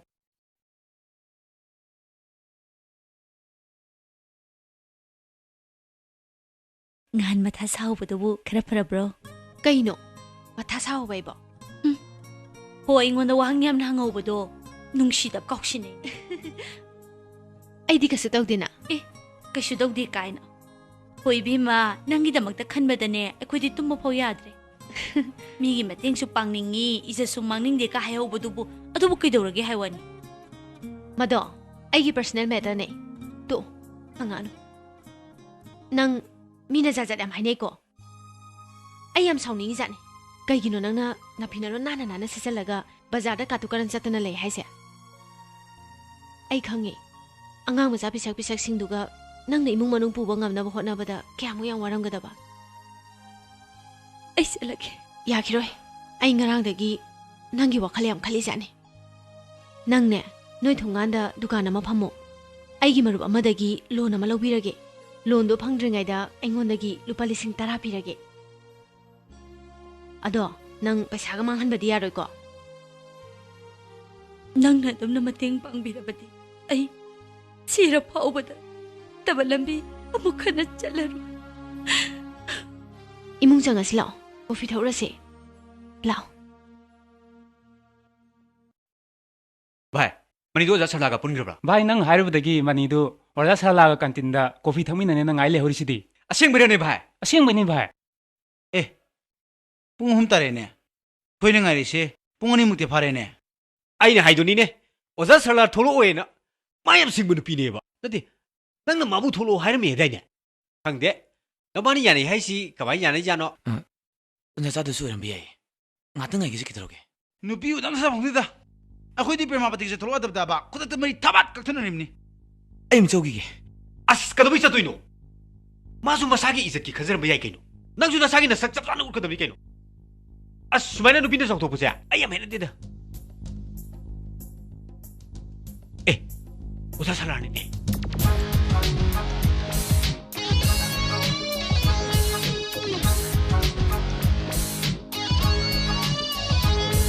ꯚꯥꯏ ꯅꯣꯏ ꯂꯩꯔꯝꯃꯨꯀꯣ ꯑꯝꯇ ꯅꯧꯈꯤꯒꯦ ꯚꯥꯏ ꯆꯥꯔꯦꯅꯦ ꯀꯥꯏ ꯇꯧꯔꯁꯤꯕꯣ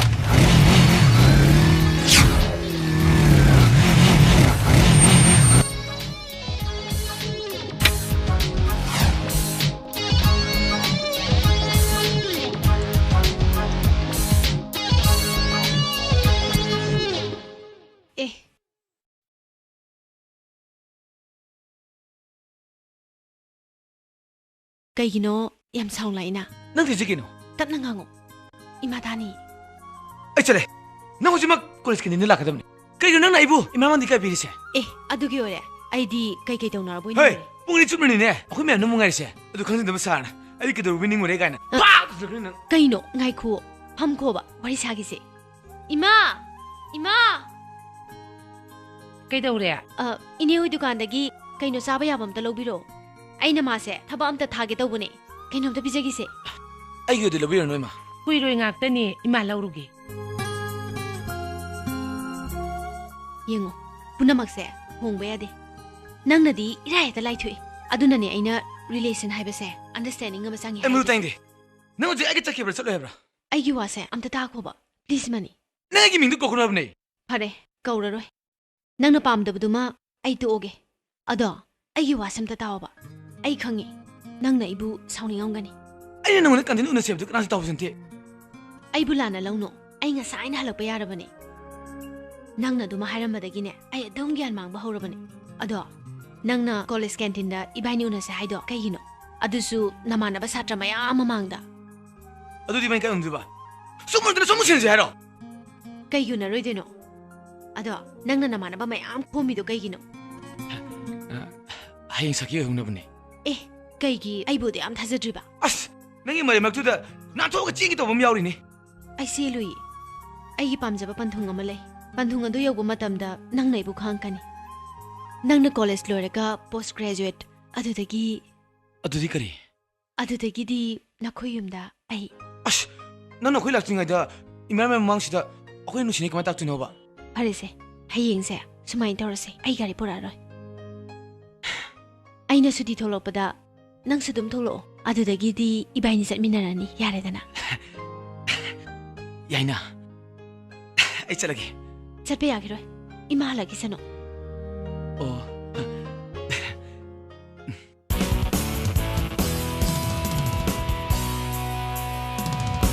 Hey, Tauba. Sir. I nangonda kainomta sinagena tawnin. Takpiyo, sir. Hey, noy lekaidagi nupi ama lawda yadrin hey. Hey, nang pau khara tochin tawdam niko. Kana oibiramnu, sir. Kundale haidana khrabi ma leidana magi masanupi sarla haidani. Khangbra nangbo. Sarga han khangna bidribrane haisibo. Aina nanamadi nangonda harakhidro. Masidi eba. Yaida, sir, yaida. Ine kundalega aigasu khangna jai. Duga moigi makhura magasu aigi yamna tinajaban. Adu sir. Nupi macha masadu de hek haibudi ai ngamjaroi sir. Hey, mama ga khura duga da wa hukdo go loishinarga loirene. Nang boina le shabidu da hayu habina tine. Adu gidi yai sir. Ai na khara hukdo budu yana di sir hoigi imaga babunga kok tharga loire. Yani de sir. Hey, yande yadamni ne. Madui nupi do ayam pami nei. Lawda yadamni. Awoi ni sir. Sir ga nupi msadu ga yam chanarani. Angang sumtana nadramni. Ay, yare. Nang hayang progress to. Kadai yorge do. Engon na pau phajam pirakadam ni ko. Kuine sum pakhang oi lebsi. Tansi lehne chawba. Hey, adu nang magi nuksina baga lebrai do. Yam kumna fajana investigation torkadam ni ko. Sir.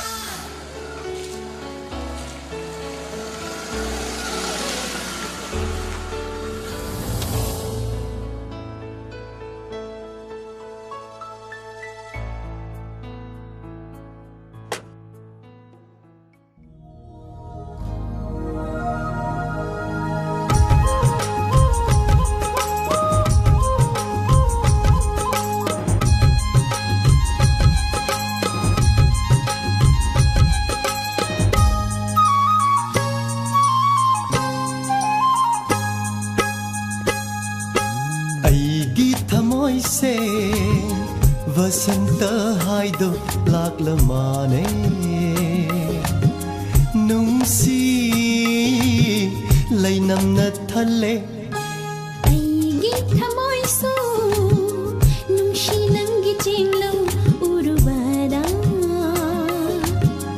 ꯃꯍꯧꯁꯥ ꯑꯣꯏꯗꯔꯦ ꯋꯥꯈꯜꯁꯦ ꯃꯤꯀꯨꯞ ꯈꯨꯗꯤꯡ ꯅꯪꯇꯅꯤ ꯎꯔꯤꯕ ꯊꯃꯣꯏ ꯃꯥꯅ ꯀꯣꯏꯗꯕ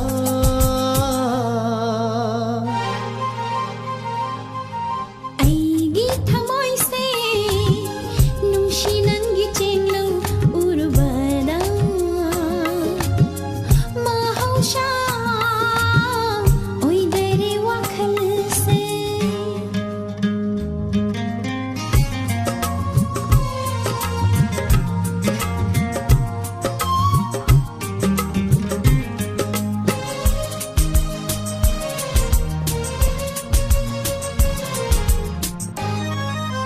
ꯀꯔꯤꯒ ꯆꯥꯡꯗꯝꯅꯒꯅꯤ ꯑꯩꯉꯣꯟꯗ ꯐꯥꯎꯔꯤꯕ ꯅꯪꯕꯨ ꯅꯨꯡꯁꯤꯕꯒꯤ 이훌세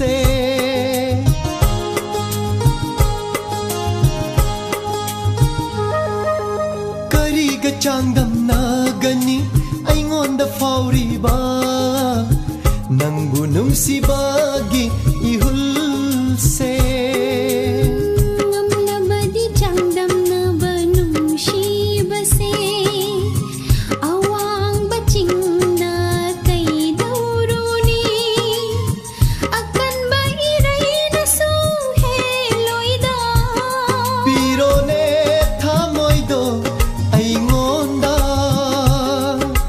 오이레로 타자타완 리싱럭다 오이레로 타자타완 리싱럭다 aigi thamoy se nungshi nangi chenglau urbada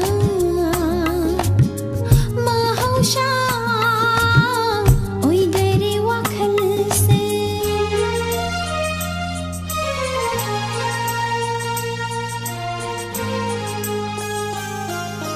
करीगी चिंगनरी तनिक्लबा थमोइदुना लेप्लबदा आइना पुन्सिगी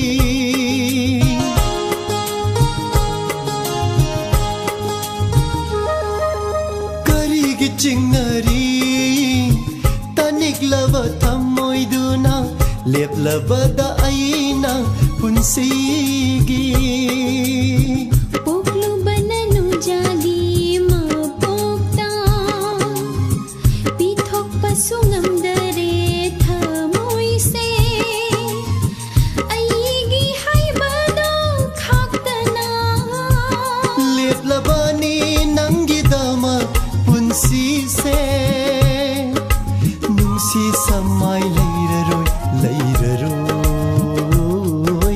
नुंसी समाय लैररोय aigi thamoy su nungshi nangi chenglau urbada mahausha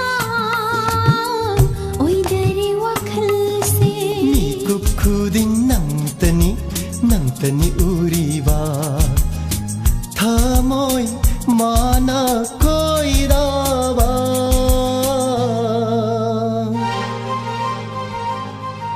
आइगी थमोय से वसंत हाइदो लागल माने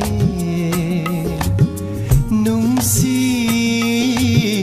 लैनम न थले aigi thamoy su nungshi nangi chenglau urbada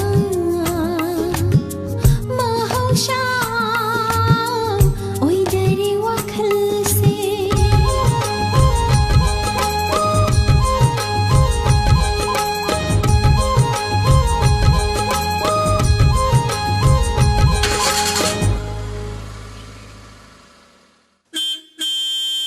Haima, tamuran binine. ꯑꯩꯗꯤ ꯌꯨꯝꯒ ꯍꯣꯡꯈ꯭ꯔꯕ ꯍꯥꯏꯅ ꯈꯜꯂꯨꯕꯕꯨ ꯗꯨꯀꯥꯟ ꯐꯝꯃꯤ ꯃꯤꯖꯥꯅꯤꯅ Hing mangam na bahay dun ni tamo. Wata pa ura. Ay kwa sate, ay may impiro.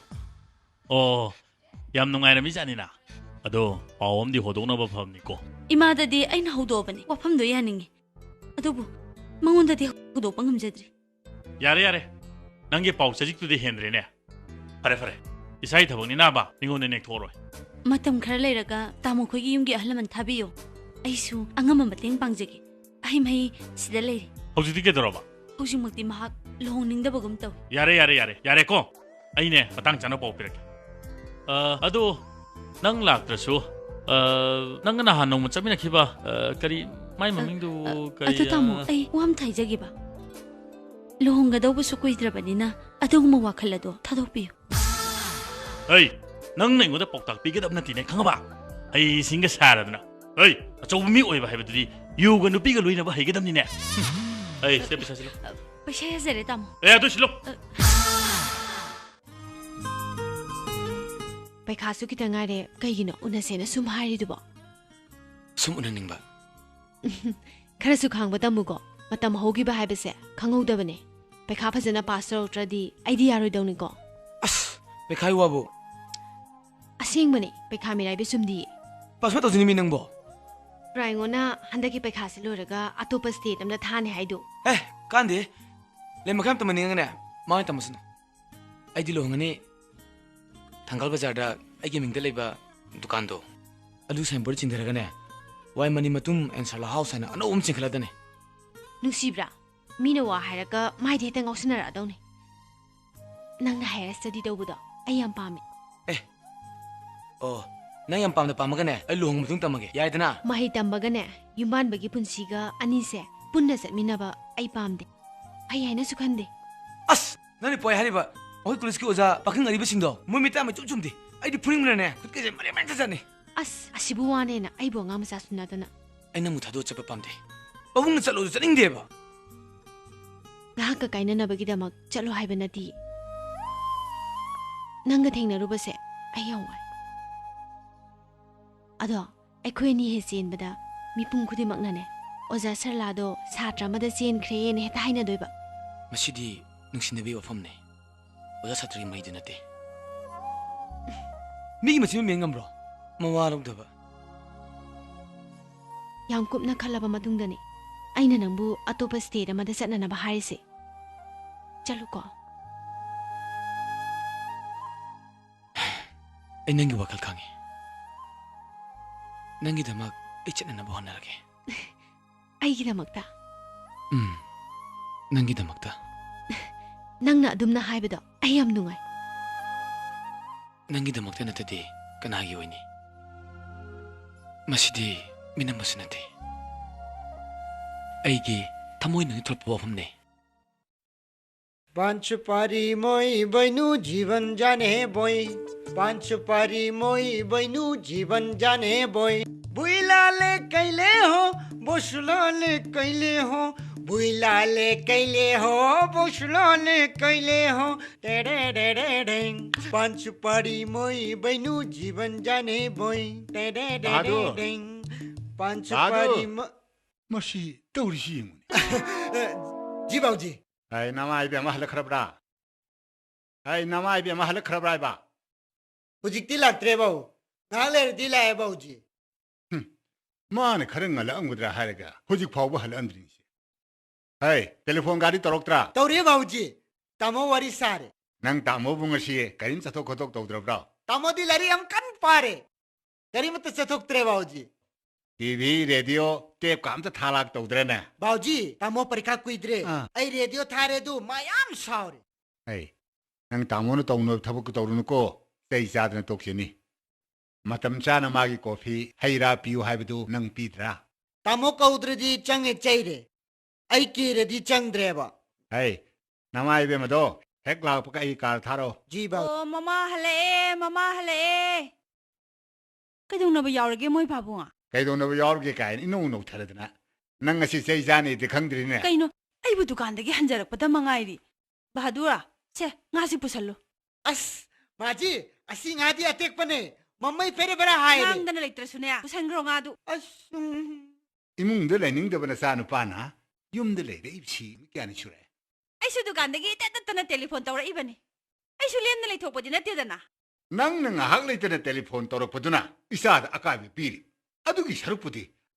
ꯑꯩꯅ ꯅꯪꯒꯤ ꯗꯨꯀꯥꯟꯗꯨ ꯊꯦꯡꯅ ꯆꯠꯂꯨ ꯉꯟꯅ ꯍꯜꯂꯛꯎ ꯅꯆꯥꯕꯨ ꯁꯦꯟꯅꯗꯨꯅ ꯂꯩꯌꯨ ꯍꯥꯏꯕꯗꯨ ꯅꯪꯅ ꯊꯧꯑꯣꯏꯗ꯭ꯔꯤꯕꯁꯤ ꯀꯔꯤꯒꯤꯅꯣ ꯍꯥ ꯅꯠꯇꯦ ꯅꯪꯒꯤꯁꯤꯕꯨ ꯑꯩꯕꯨ ꯌꯥꯝ ꯎꯁꯤꯠꯇꯕꯒꯤ ꯋꯥꯔ ꯃꯥꯏ ꯕꯍꯥꯗꯨꯔ ꯑꯩꯁꯦ ꯈꯨꯄꯥꯡ ꯊꯥꯒꯦ ꯈꯪꯅꯤ ꯑꯩꯅ ꯃꯥꯕꯨ ꯃꯥꯒꯤ ꯇꯥꯃꯣꯅ ꯆꯥꯛꯇꯨ ꯅꯤꯡꯊꯤ ꯅꯨꯡꯉꯥꯏꯅ ꯆꯥꯗ꯭ꯔꯗꯤ ꯃꯇꯝ ꯆꯥꯅ ꯁꯪꯒꯣꯝ ꯄꯤꯌꯨ ꯀꯣꯐꯤ ꯄꯤꯌꯨ ꯃꯥꯅ ꯄꯥꯝꯖꯕ ꯕꯤꯍꯥꯔꯒꯤ ꯑꯪꯒꯨꯔꯗꯣ ꯄꯤꯌꯨ ꯍꯥꯏꯅ ꯍꯥꯏꯔꯝꯃꯤꯅꯤꯅꯦ ꯑꯩꯅ ꯇꯦꯂꯤꯐꯣꯟꯗ ꯍꯪꯕꯗꯁꯨ ꯄꯤꯌꯦꯅ ꯈꯨꯝꯃꯛꯏꯅꯤꯅꯦ ꯄ꯭ꯔꯃꯣ ꯃꯤꯌꯥꯝꯅ ꯉꯥꯡꯅꯔꯤꯕ ꯁꯦꯟꯗꯣꯏ ꯆꯥꯕꯒꯤ ꯃꯆꯥꯁꯤꯡꯗꯤ ꯑꯃꯠꯇꯁꯨ ꯃꯤ ꯑꯣꯏꯗꯦ ꯍꯥꯏꯕꯗꯣ ꯅꯪ ꯑꯩꯒꯤ ꯏꯆꯥ ꯁꯦꯟꯗꯣꯏ ꯆꯥꯕꯤꯒꯤ ꯃꯆꯥ ꯀꯥꯏꯅ ꯀꯅꯥꯅ ꯏꯆꯥꯕꯨ ꯁꯦꯟꯗꯣꯏ ꯆꯥꯕꯤꯒꯤ ꯃꯆꯥꯅꯤ ꯍꯥꯏꯔꯤꯕ ꯃꯈ꯭ꯌꯥꯇꯨ ꯁꯦꯒꯥꯏꯒꯦꯅꯦ ꯑꯩꯅ ꯕꯟꯙꯥ ꯂꯧꯕꯒꯤ ꯊꯕꯛꯁꯤꯗ ꯇꯣꯛꯆꯔꯒꯦ ꯍꯥꯏꯕꯕꯨ ꯂꯝꯗꯝꯁꯤꯒꯤ प्रजाꯅ ꯌꯥꯕꯤꯕ꯭ꯔꯣ ꯃꯕꯦꯝꯃꯅꯤ ꯈꯪꯗ ꯁꯥꯔꯤꯌꯦ ꯁꯦꯟꯗꯣꯏ ꯆꯥꯕꯤꯒꯤ ꯃꯆꯥ ꯀꯥꯏꯅ ꯋꯥꯒꯤ ꯋꯥꯅꯤꯅꯦ 이짝이 뽕능 턱을 뿌기 와니네.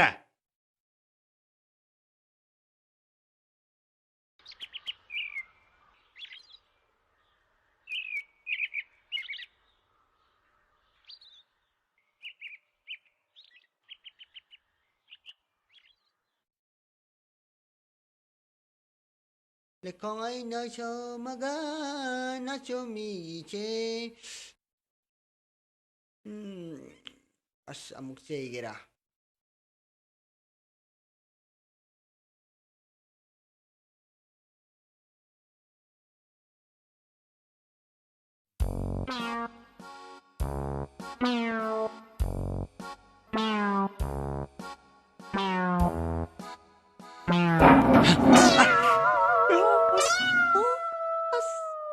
कहीं बहादुर कहीं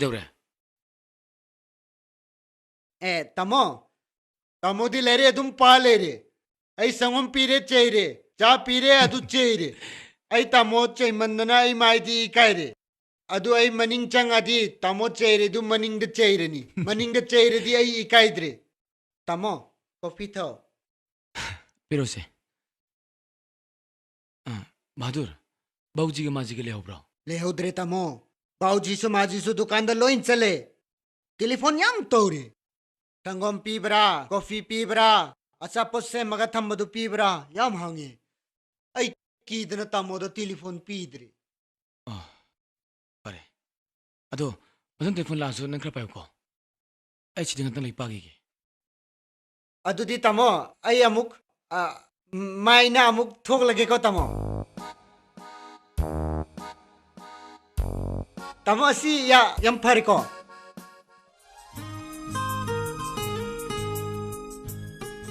हे नुसिबा पुनसिबु करीनि हाइना ब्याखा तौबु याबगे थाजदब थौदो ngaktana leiteng oirari ima gaiga wakhalna aigi sangsar oijarambasida magi wakhalna mu aigi pothapam khangdaba haibadu oirari he nusiba nang asibu punsigi karama mathe tangtaknari basina punsigi karama nasan aduga nangi thaudo singsina karamba punsi basandagi kumaino aina tawriba mong sina kari aibu suk yamna wahali basina kari gino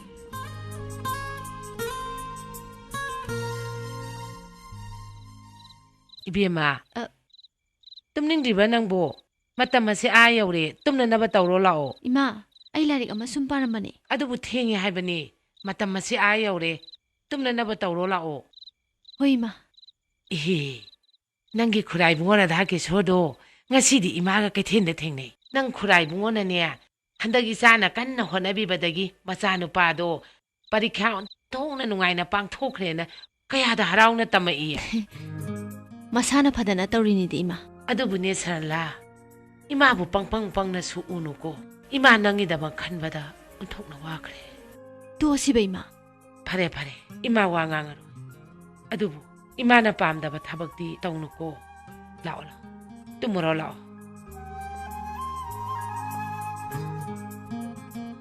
ekoi mai sibu khanga sala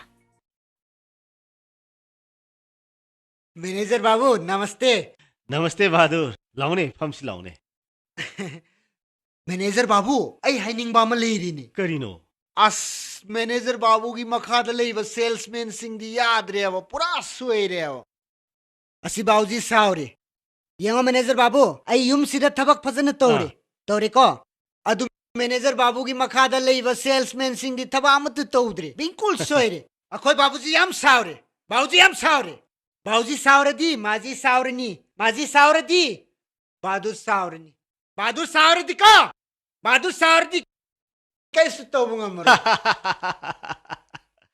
Badu नंगबु मसिपुन Muse खंगबरने manager बाबू आई खंग बगी बाबूजी खंग बनी आई खंगद्रबदी बिल्कुल बाबूजी कैसु खंगद्र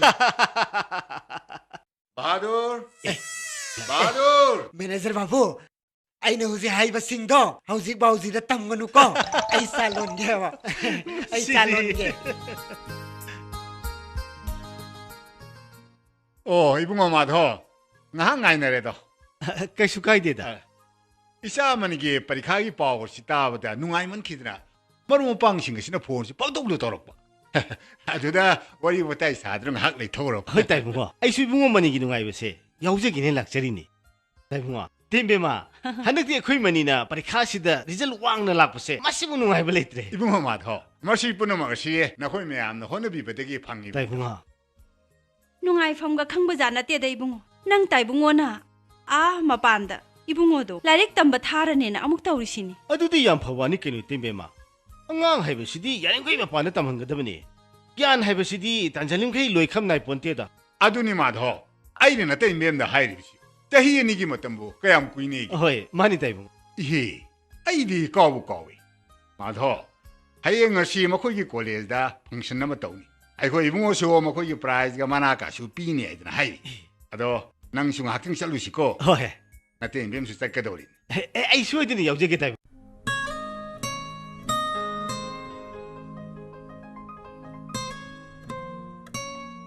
hayeng kana ga jatoino ka ba mu jateni o yumdadi imai be mama dom nang haurani ko matum nang haudna ba nang lauje ade ai budi matam jana lakani da khangdida pukningse iram lumde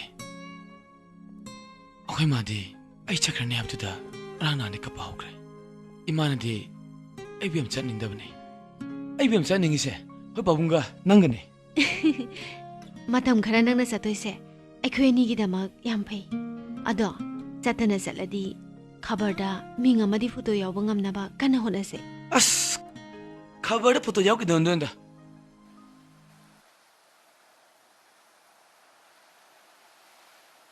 aigi punsida asa ama laiki adubu laibak thibena baba laiki dabadagi aigi ningbado thumkide aina tawang ngam hodrabasu nangna ngamlaklabadi ai kyam nungai ne ngamnanaba hek hobadagi kanna honasiko university gi sanagi medal do lawda bayade ai ninglinga da nangina ning thungna bu honor mage ngamba ngamdabana isuge thawjal haibdane soidana ngamgani nangidamak aisu iswada numit khudingi thawni jarangi nahaki lambi yengduna aina mungaiduna laigani matam bumbada nangbu ningsingduna ta laigani chithi birau ko nangsu aingon chithi ro ko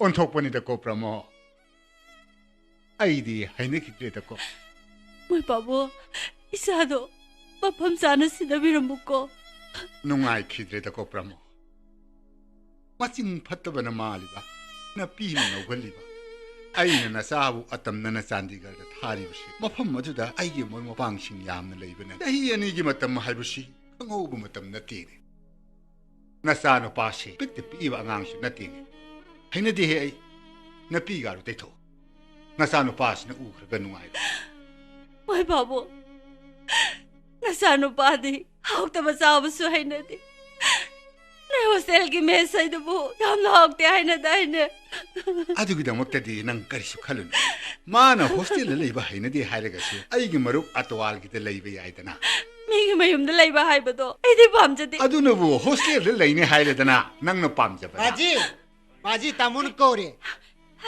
money इमा लाए बाजी लाए इमा लाए मरान लाक्सनीदा खर ngली तौरिनी सासिदे बाउजी तामोगी ब्रिकेस मनुंगदा नुपी मसक फजबा अमगी photo याव लेरे यावसनु नंगी तामुना तत्तन येंगजनिंगबा कनागुमी ओइरमगनी बाउजी अदु नुपीगा तामोगा साथी तौगिरो मदो आई खंगदे भगवान की लीला हाइबदुनी ऐ नमा इबे मददिना नंग पाउसि तमुनुको तमोय हाइरोय अदुना नंग तामोगी करी करिनो पुगुदब पोसेसिंग अदो गाड़ी दा हापसेलुरोदना जी बाउजी तमोय हाइरोय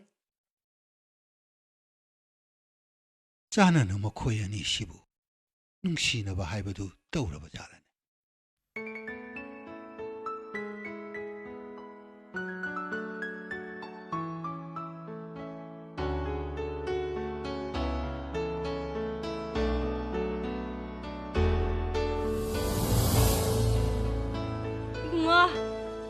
इमा लाए कईदौरे इबुंगो नपोन नसै सुरब्रो करी वालीगे लोई सुरे मा अदो हुजिक्ति चत्रबनिना इमा उनी आंपा खोरमजु खोरमगे तबने इमा नसमंगो लोजरके इचादी नाय कनुको तोहिन थोलोको होय मा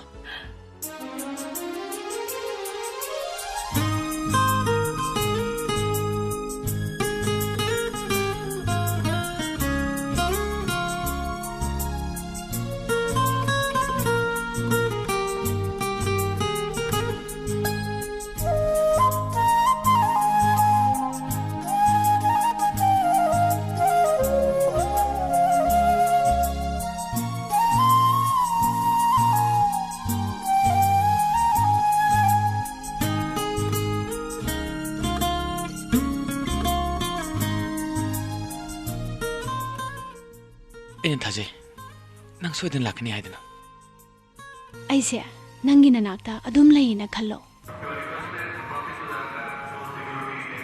चलो की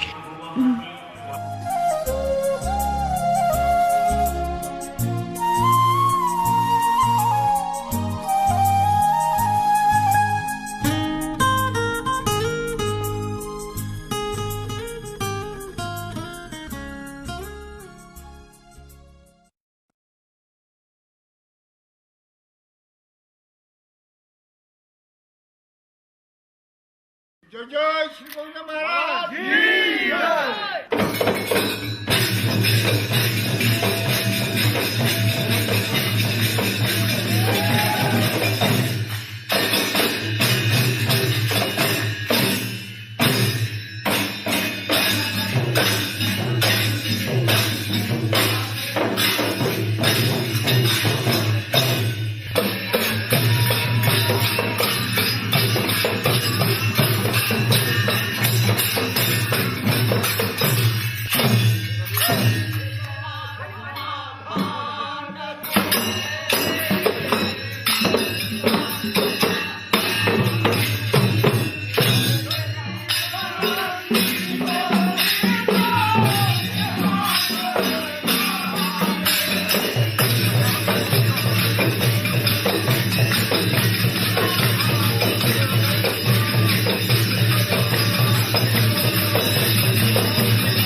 चौबा होनब याब होनदुना येंगे कईमता कानदे लौदबदी यादमनिना फातारे सर हंदकी मतंग सिदी अंगांग नुबी कितंग पी अदुना आई चिंगदर मांद्र ट्रांसफर अमता थाबीनब सिनबी उबसा ऐ ये नंग ट्रांसफर सके हरबसु अईगी मिशन से माई पा मतुंग चक्कदमनिने खंगब्रा माई हायरग लैमांग यौवेदन आई सोइरोइसे ऐ नंगी लैमांग यौगौद खंगदे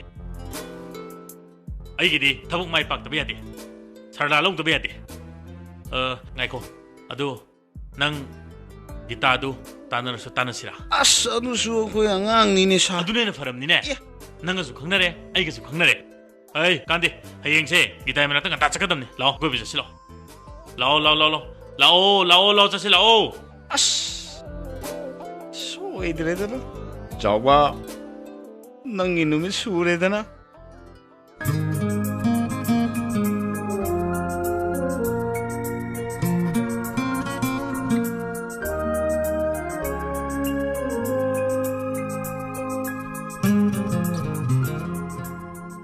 ꯀꯔꯝ ꯀꯥꯟꯗ ꯑꯃꯨꯛ ꯆꯪꯗꯣꯏꯅꯣ ngasidu malagani atido budi hainchilani haini jasilo nang kamda hai kanako ꯍꯣꯏ ꯚꯥꯏ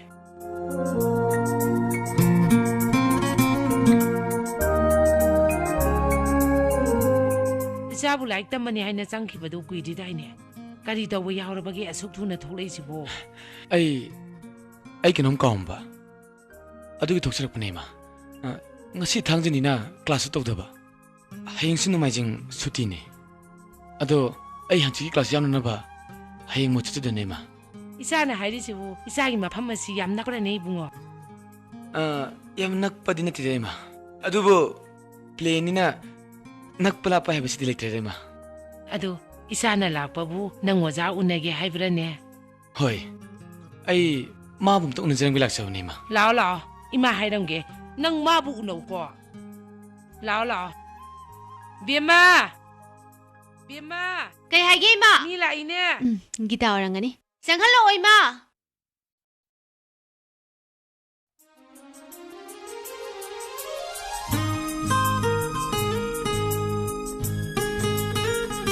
Siki dubu mabu kai ni. Ain jingnari basi soiroi se.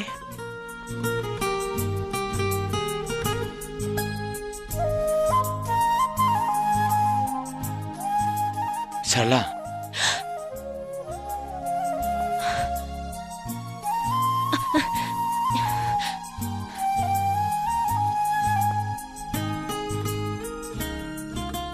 Kaino asuk thuna tholai dia.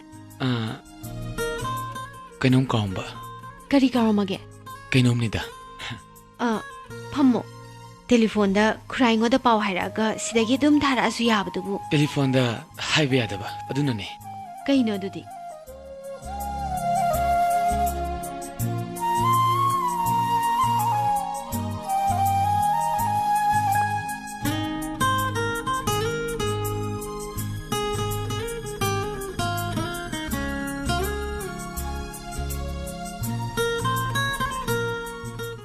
Aina chalamdaida leya matang nangi napada thilamge na khanke aduga kaamaba ekoi hostel gi awang thangmada fajaraba lekol amale lekol du satpa red rose se urubada ai mekup madasu padana le bangam gite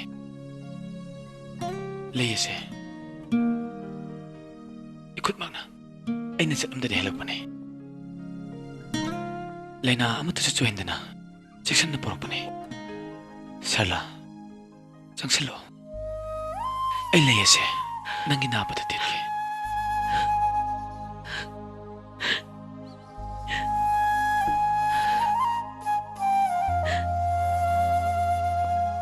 kap kana Sarla kap kana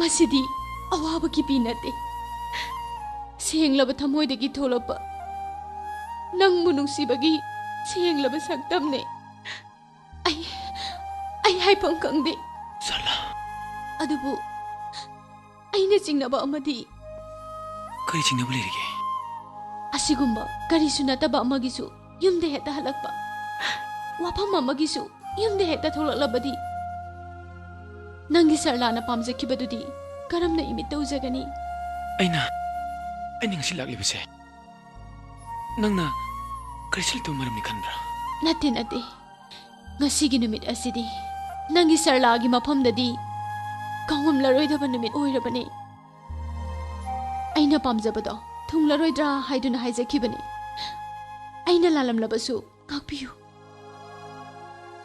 pare nangi naning tungan mangamdrakadi aina hingluboi kai kanani nangi aningba tungan mangamde makaidi ai hi sakase nangi nafamda ularoi adumna haibiganu ngasidagi ai nangi nafamda wasatuna haibasini aini university dagi kolbita loba ngamutrabadi ai amukana yumda halakra nate adu kanba wasak sakpigano wasak ado kanmalle handokpiyo Sarla nangi naning tungan mangamdrabadi aina nangbo nungsiruba atra kaino pare ai chelage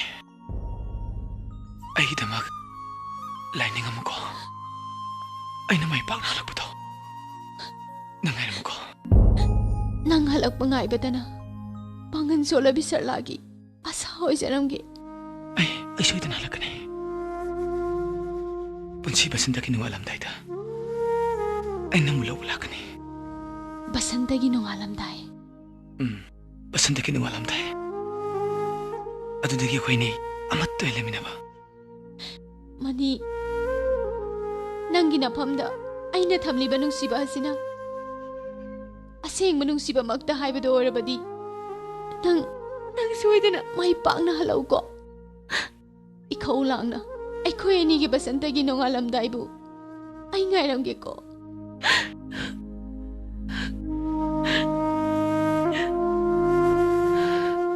Kita nang handak ke simatang di ai mateng pang dia dre Tamo ai madugumba thabak to ngamgadaba mandi Kita wafam si punsi gi sum maro laina horani na tawbugi wan nang su haiba horure chawbuna su hairure lambi daga thengna badu su kaya inung nungai na ruruimi taseng bade wafam si cham chamna sagila sama thagmina raga samthona ba pambagi wanida natrane chawba Manisha akhoi san haidise achumbani bem ai sui bem sala hoi le kai deini mai makura to muduga ai ga yam lun tinaje le kai ngang sing oi bududa masada direct he khai budu nungai ta to bo wanida aishu ta sawba bu khangida akhoi khangnaba masen ngakta ni kaino masida kaishu lana khana ningai leitieba chawbu su yauni akhoi cham chamna cha thagmina raga dum hanagara lore ke doroge tamoran bi phatanung da ka thoklabadi aidi yamna ki akhoi di hanaga manam leiba minina ai wasaktuna hairibsini maga samthono matungda ai thunamak atopa nupi ngulu hongnaba tawni nang ngamdaba haibasu natana Parese tamoran bi ai mabu soidana poragi ta sawba nang su yaudoni kari yaudani ge chawba nang akhoi mari pulap isam samna wari sanagadabni adudi bema kari nimitu unasiga mathangi imsa kaisa numita imsa kaisa dima class amatang lebanina mayum nangan halakani ai mayum da salaga adum pura adudi am nungaire ado mafam dine namuki khonam khungi yum hanbaduni ko ta sawba nang su leram gadabani ko yauni kari yaudani chansidia soibe ade ko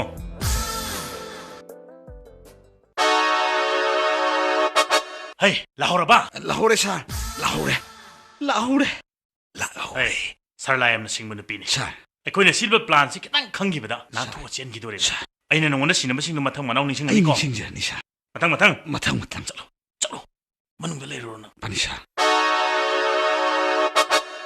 lao changusi lao nang adum changuro ai ma pana ngairam ge kuiroi lao changusi yes come in aima hello Gita tamoran bi lao changu yani lengselo yani lengselo yani pambiyo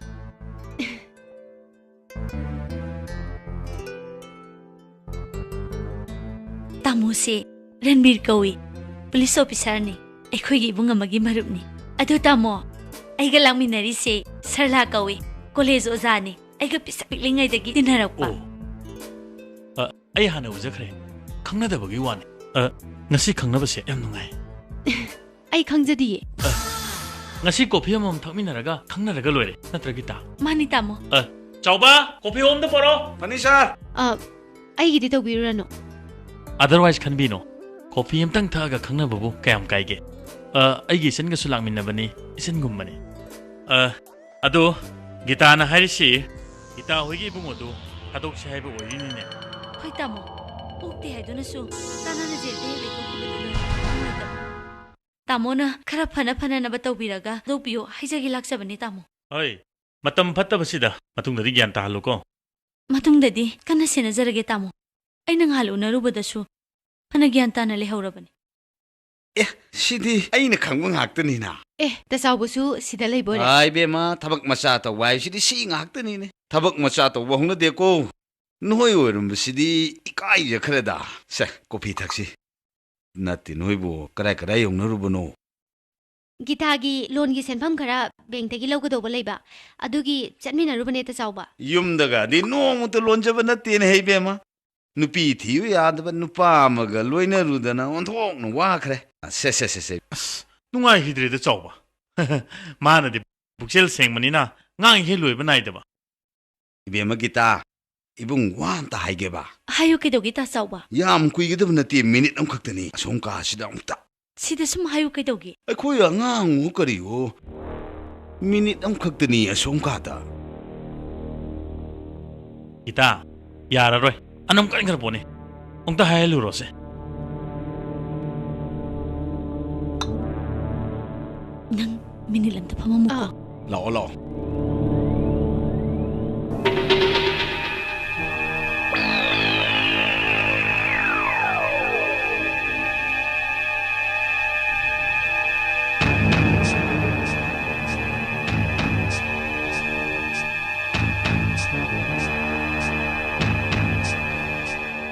Tasawba. Ay sangagi. Hey, shega maiga wapam mani hodong jesnu kaino ne.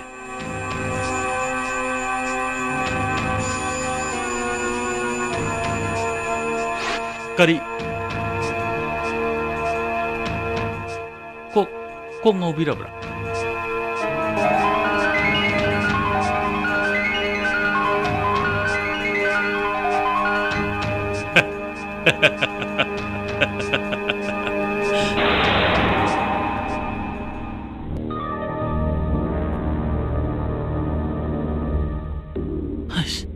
Unconscious oikrena. Tanja se manghalaroi.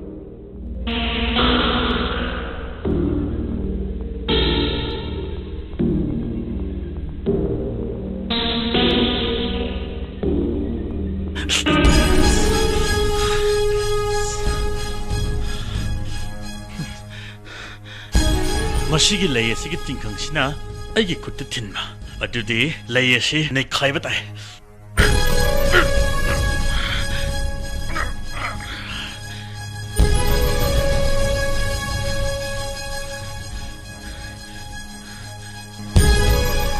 Oi, akhona du kuiru ning bai wani ne pakhang ga leisabi ga wari sana bai si matam hoki ba khangu ponte ne leisarak tu dong ne hek tawi he nang si Mana tamoram riga kuina phamina baise.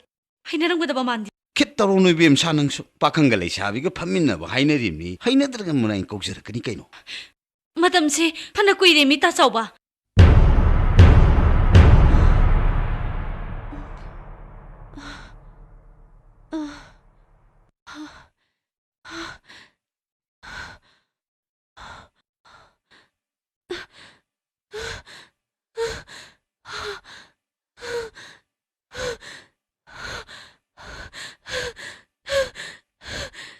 Kaino inte sibo. Krai dai lai sibo.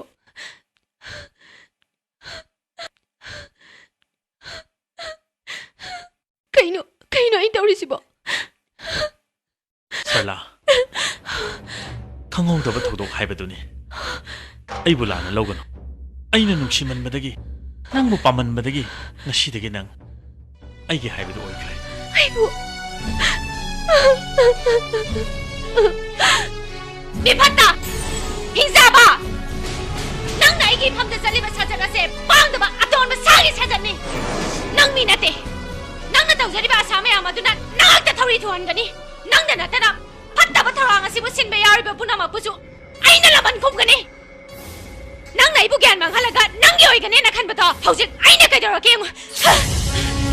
Hey! Nagta kiberoi! Sala!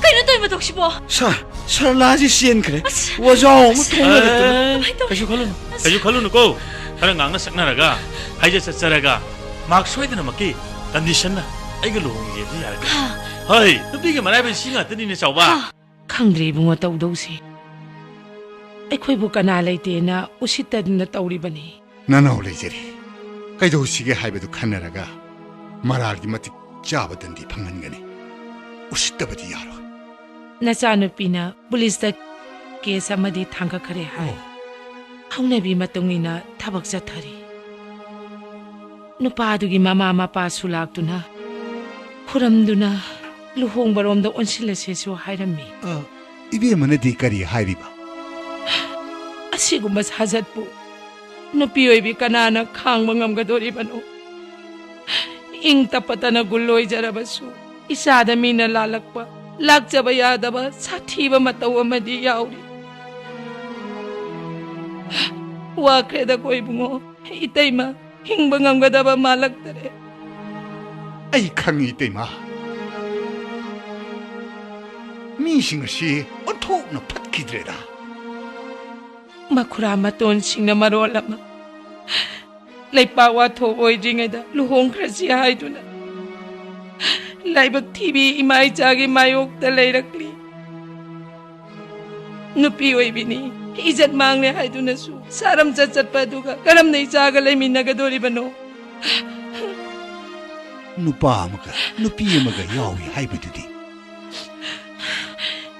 nupa do ekhoi makha thangba sidagini ngarang su magi nupi angang mama mapa laktuna khuramduna lale haijarami isana su aina su makhoi wa taba ngamde nupi dudi isagi marupni makhoina sugumba phattaba thabak tawba se madi khangjadaba jani khangdre bungo makhoi meyam changduna icha nupi se hat ke tawrambane ai punamuk khangjare te ima nang khurai bungo lenge iye khurai bungo ibe ma ipa lai ai wa matati haijege khurai bungo hayo ipa bu kaido haibage laibak thirabi ai ki pause khurai bungo na ai bu nusibirabadi panigi mapamda tambiruno ipa khangi hai icha nu pa du leramba thoklabadi makhoi bu hingne leikhigada adubu isa du leitrabasu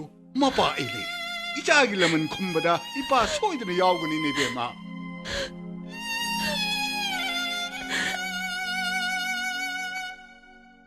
nang hoji phabo na chin chumdre nang asengmu da haji phabo ising takaba ayo sarla phab kana yoi ayo sarla phab kana yoi pai ising takadamne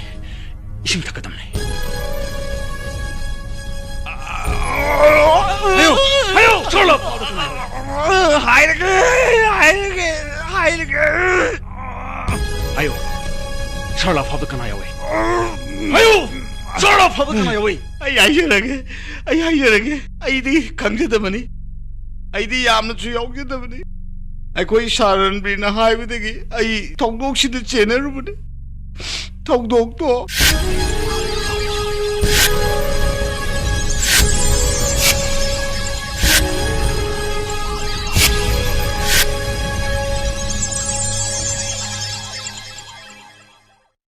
Pramo nasa no pado koi ba satkiba natene mahei tama satkibani madusu miram gi phara ba isinga chaubuda leiba mamana ba singa du thengna bada tumba chaba khangdana hona bu changi haiba se nang kauroi da adubu ichado nungsine uningine ai khoina icha nungsiribani haiduna pungning son thaba matawado icha da ulluba yaba natene hona ba hantharakani result phajaro ningbu kaigani tawrasano honarasano sahi anibu kaya kuiba matamno moi paunggi thamoido kanmalli Pramo thamoi kanmanati isana mithoi mi henba misak am oinanaba lauriba phire ai magi powerse ai gi maru atwaligi tattana lauribani Oja sarla faina taunagi ba case tu bu kamdong nagragi tamo miyamgi ho oiduda police action du thukre ai di nupi macha do mathong na bu phai hairimni ne hawjiti ran besu chawbasu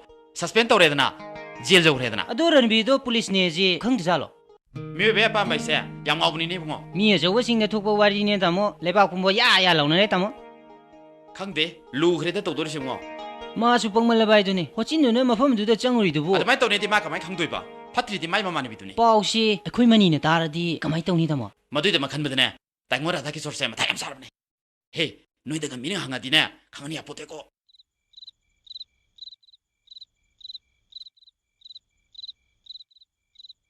ꯑꯩꯒꯤ ꯁꯔꯂꯥ ꯑꯩꯅ ꯊꯤꯠꯂꯝꯕ ꯁꯝꯖꯤꯒꯤ ꯂꯩꯔꯥꯡ ꯑꯗꯣ ꯀꯪꯗꯨꯅ ꯃꯥꯡꯈ꯭ꯔꯕ꯭ꯔꯥ ꯑꯩꯕꯨ ꯀꯔꯤ ꯍꯥꯏꯅ ꯈꯨꯝꯃꯨꯒꯦ ꯑꯅꯧꯕ ꯄꯥꯝꯖꯕ ꯂꯩꯔꯥꯡ ꯑꯃ ꯁꯤꯜꯂꯕ꯭ꯔꯥ ꯑꯩ ꯂꯥꯛꯄ ꯉꯥꯏꯅ ꯉꯥꯏꯅ ꯅꯨꯃꯤꯠ ꯈꯨꯗꯤꯡꯒꯤ ꯂꯩꯔꯥꯡ ꯃꯆꯨꯝꯗ ꯁꯦꯝꯕꯗ ꯅꯪꯒꯤ ꯈꯨꯠꯁꯥ ꯑꯅꯤꯃꯛ ꯂꯩꯅꯝꯗꯅ ꯆꯨꯔꯝꯂꯒꯅꯤ ꯅꯍꯥꯟꯗꯤ ꯀꯣꯂꯦꯖꯇ ꯇꯦꯂꯤꯐꯣꯟ ꯇꯧꯋꯦ ꯀꯔꯤ ꯍꯪꯉꯨꯔꯤꯕ ꯅꯪꯕꯨ ꯍꯪꯕꯅꯤꯗ ꯅꯪ ꯁꯨꯇꯤ ꯂꯧꯈ꯭ꯔꯦ ꯍꯥꯏ ꯀꯩꯗꯧꯅꯕ ꯌꯥꯎꯕꯒꯦ ꯅꯪꯒꯤ ꯔꯤꯁꯥꯔꯆ ꯋꯥꯛ ꯍꯧꯔꯕ꯭ꯔꯥ ꯇꯦꯂꯤꯐꯣꯟ ꯑꯃ ꯀꯅꯦꯛꯁꯟ ꯇꯧꯁꯜꯂꯨꯕ ꯅꯪꯒ ꯆꯤꯊꯤꯗ ꯉꯥꯛꯇ ꯄꯥꯎ ꯐꯥꯎꯅꯕꯁꯦ ꯅꯨꯡꯉꯥꯏꯇꯦꯕ ꯑꯩ ꯌꯥꯝ ꯀꯟꯅ ꯍꯣꯠꯅꯔꯤ ꯑꯗꯣ ꯅꯨꯡꯉꯥꯏꯕ ꯄꯥꯎ ꯑꯃ ꯇꯝꯃꯨꯔꯥ ꯀꯔꯤ ꯄꯥꯎꯅꯣ ꯑꯩꯒꯤ ꯀꯥꯗ ꯅꯪꯒꯤ ꯐꯣꯇꯣ ꯑꯃ ꯂꯩ ꯃꯈꯣꯏꯅ ꯅꯪꯕꯨ ꯍꯪꯉꯤ ꯑꯩꯅ ꯅꯪꯕꯨ ꯑꯩꯒꯤ ꯊꯃꯣꯏꯒꯤ ꯂꯩꯔꯝꯕꯤꯅꯤ ꯍꯥꯏꯅ ꯈꯨꯝꯃꯤ ꯑꯩꯈꯣꯏ ꯑꯅꯤꯒꯤ ꯅꯨꯡꯁꯤ ꯋꯥꯔꯤꯗ ꯃꯈꯣꯏ ꯄꯨꯡꯉꯛ ꯉꯛꯈ꯭ꯔꯦ ꯃꯔꯨꯞꯁꯤꯡꯗꯨꯅ ꯑꯦꯟꯗꯤꯡ ꯑꯣꯐ ꯗ ꯁ꯭ꯇꯣꯔꯤ ꯀꯔꯤ ꯑꯣꯏꯒꯗꯒꯦ ꯍꯪꯂꯛꯄꯗ ꯑꯩ ꯈꯨꯝꯐꯝ ꯈꯪꯈꯤꯗꯦ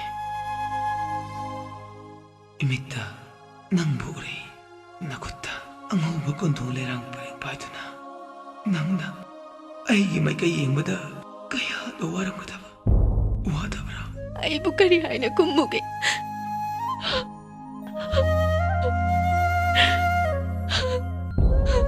비마 이자부 그이더러버기 가수 도대네 마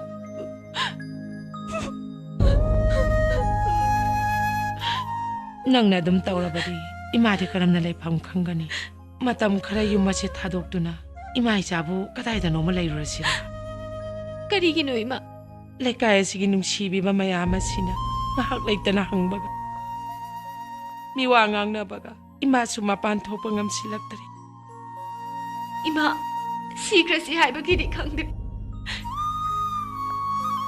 ꯍꯤꯡꯈꯤꯁꯤ ꯍꯥꯏꯔꯕꯗꯤ ꯑꯩꯈꯣꯏ ꯈꯥꯡꯕ ꯇꯥꯏ ꯑꯩꯈꯣꯏ ꯊꯧꯅꯥ ꯂꯩꯕ ꯇꯥꯏ ꯏꯃꯥ ꯉꯥꯏꯈꯣ ꯅꯪꯒꯤ ꯆꯤꯊꯤ ꯑꯗꯨꯅ ꯀꯔꯤ ꯍꯥꯏꯔꯤꯕꯅꯣ ꯀꯩꯁꯨ ꯍꯥꯏꯗꯦꯗ ꯏꯃꯥ ꯏꯃꯥ ꯈꯪꯉꯦ ꯀꯔꯤ ꯋꯥꯈꯟꯗ ꯏꯆꯥꯅ ꯊꯧꯅꯥ ꯑꯣꯏꯖꯕꯒꯦ ꯍꯥꯏꯕꯗꯨꯁꯨ ꯑꯗꯨꯕꯨ ꯄꯥꯎ ꯑꯁꯤ ꯇꯥꯔꯒ ꯃꯍꯥꯛꯅ ꯀꯔꯤ ꯑꯃꯨꯛ ꯍꯥꯏꯔꯛꯇꯨꯅ ꯏꯆꯥꯒꯤ ꯊꯃꯣꯏ ꯀꯥꯏꯒꯗꯒꯦ ꯈꯜꯂꯨꯕꯗ ꯋꯥꯈ꯭ꯔꯦꯗ ꯀꯣꯏꯕꯦꯝꯃ ꯏꯃꯥ ꯏꯁꯣꯔ ꯍꯥꯏꯕꯁꯦ ꯀꯅꯥꯒꯤꯗꯃꯛ ꯂꯩꯕꯒꯦ ꯆꯠꯅꯕꯤ ꯑꯃꯁꯨꯡ ꯑꯥꯏꯅ ꯀꯅꯥꯒꯤꯗꯃꯛꯇ ꯂꯦꯞꯄꯤꯕꯒꯦ ꯑꯩ ꯂꯥꯟꯗꯦ ꯂꯥꯟꯗꯕꯤ ꯑꯩꯗꯤ ꯑꯗꯨꯃꯛ ꯂꯦꯞꯇꯨꯅ ꯂꯩꯒꯅꯤ ꯅꯪꯅ ꯃꯗꯨꯒꯤꯗꯃꯛꯇ ꯀꯔꯤꯒꯤ ꯋꯥꯔꯤꯕꯅꯣ ꯏꯃꯥ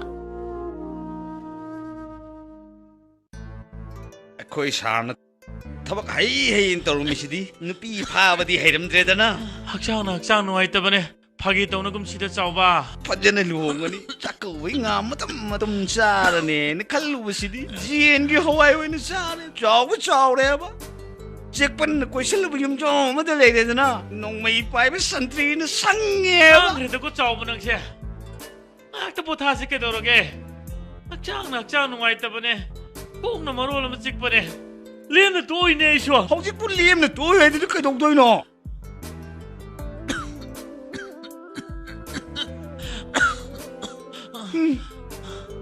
ꯆꯥꯎꯕ ꯉꯁꯤꯗꯤ ꯑꯩꯒꯤ ꯍꯛꯆꯥꯡꯁꯦ ꯀꯩꯅꯣꯝ ꯏꯇꯧ ꯇꯧꯏꯅꯦ ꯊꯥ 4-5ꯗꯪ ꯖꯦꯟꯗ ꯂꯩꯕꯁꯤꯗ ꯂꯣꯛꯈꯨꯝ ꯇꯧꯔꯛꯏꯗꯨꯅ ꯀꯃꯥꯏ ꯊꯕꯛ ꯃꯈꯥ ꯆꯠꯊꯕ ꯉꯝꯗꯧꯔꯤꯕ ꯍꯌꯦꯡ ꯀꯔꯤꯒꯨꯝꯕ ꯀꯟꯚꯤꯛꯁꯟ ꯐꯪꯗꯨꯅ ꯆꯍꯤ 10 ꯖꯦꯟ ꯂꯩꯔꯦꯅ ꯈꯜꯂꯣ ꯅꯪ ꯀꯃꯥꯏ ꯇꯧꯗꯧꯔꯤꯕ ꯃꯥꯅ ꯑꯗꯨꯝꯅ ꯇꯧꯔꯛꯀꯅꯤ ꯍꯥꯏꯕꯗꯤ ꯑꯩꯗꯤ ꯈꯜꯂꯨꯗꯕꯅꯤ ꯆꯥꯎꯕ ꯅꯨꯃꯤꯠ ꯑꯗꯨꯗ 마게 삼지다 테디바 레이에두기 띵캉가드는 틸렉바다 이 톨락바두다 아이나 콩포마세 한독 럼라바디 낭 수쇼 아바세 따람 노이다바디 코 짜오바 레이 농 띵캉 농캉 아이나 쇠로 로라가 바 까남 농시비게 또 레이테 아이네 ai mi haning ai ko ai khut sa ga se ai mareng chat chani ai mi haning ko lumito moi mama na di sa thok pikino mamang da ai se sing manung lupa me na hayo ba de ba chak pau le hoglo da na ngasi di chakchara roi chawba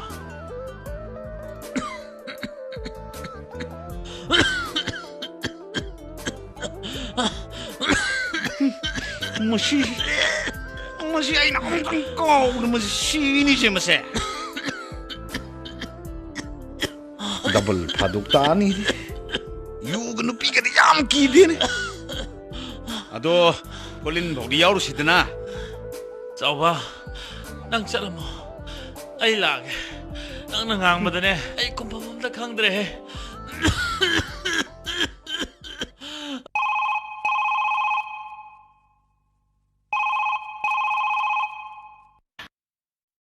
Hello.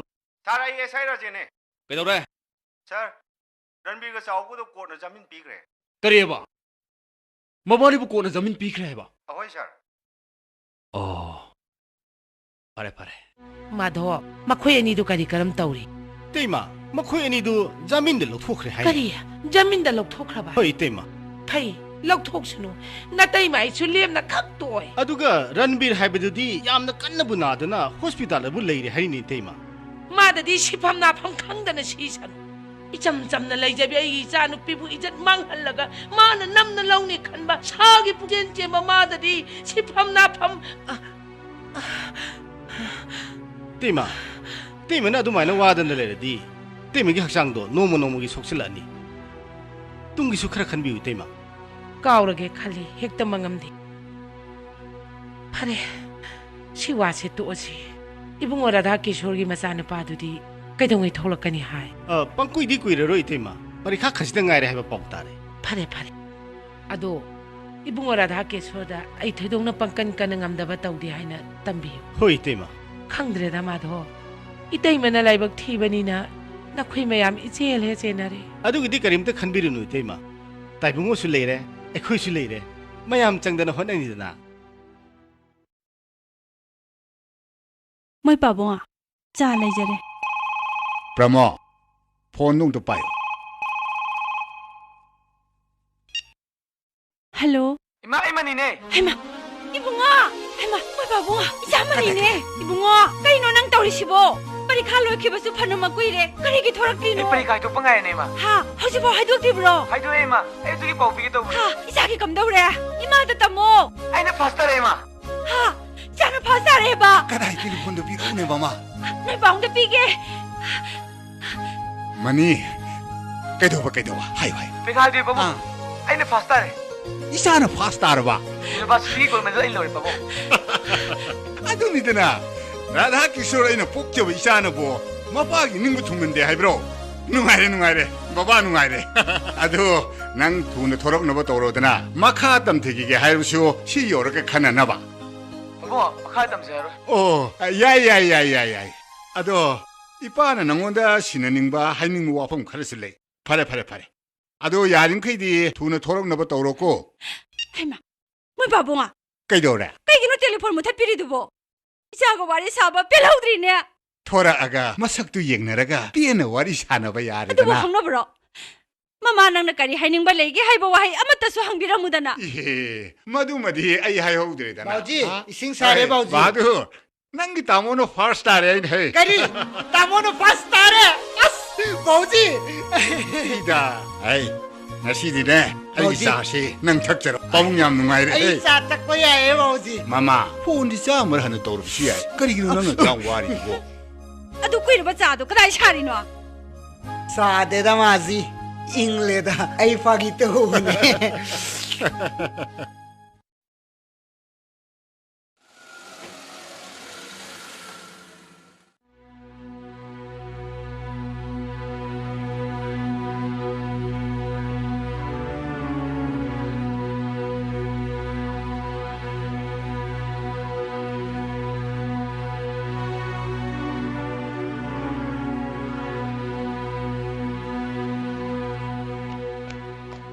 kari no ne ai ꯑꯩꯅ ꯃꯥꯙꯕ ꯊꯥꯔꯒ ꯍꯪꯍꯟꯕꯗꯗꯤ ꯀꯩꯁꯨ ꯇꯧꯍꯧꯗꯦꯅ ꯍꯥꯏꯔꯒ ꯍꯧꯖꯤꯛꯄꯨ operation ꯇꯧꯗꯣꯔꯦ ꯍꯥꯏꯔꯤꯁꯤꯕꯨ ꯏꯇꯩꯃꯕꯦꯝꯃ 이마기시디 구이러바 나반니다 쿠라이붕어 한dak 이마나 와칼 누가이다다나 자보이 자다보이 tawbududa anabagi mawongse amu hogolakpani 이붕어라다 계속 힝바 나트라가 시바 하이바니 시기 캐나바 이때이마다 레이럭트레 이때이마기다막 한내 양바다 까나수 레이티 ꯑꯗꯨꯝꯅ ꯍꯥꯏꯕꯤꯒꯅꯨ ꯏꯇꯩꯃ ꯅꯅꯥꯎꯅ ꯂꯥꯛꯆꯔꯤꯕꯁꯦ 이때이마ꯒꯤꯗꯃꯛꯇꯅꯤ 이사 살라기ꯗꯃꯛꯇꯅꯤ 이붕어도디 그동이 털었가니 이때이마나 깐칼락바가 이붕어나 토럭바가 마파 짭짜나라니 포타비요 이때임베마 와큰 누아이다바 칸비가노 아도 이때임베마 아이 닥터랑 또 우너자름 피게 베마 이때이마게 레이펌시수네 스페셜 와르타 홍독나바 떡시 아이 두칸데기 마사모 파바 나하롤 카라스 타락게 오퍼레이션 또바 따르바디 이슈 소이드나 장하르니 이기 오라가디 아잉온다기스 로고 야니에 쿠라이붕어 이마가 이가디 그룹 소마타니 मधुसु खनसी अदुदी तेमेमा आई doctor Sindhu अमुत उनजरम खीगे होरेन थोरकपदा अमुक चंग चंगजरके होय होय बेमा अदुदी खुरा चलुखीगे को funny खुराइबुंगो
Moi pabung à?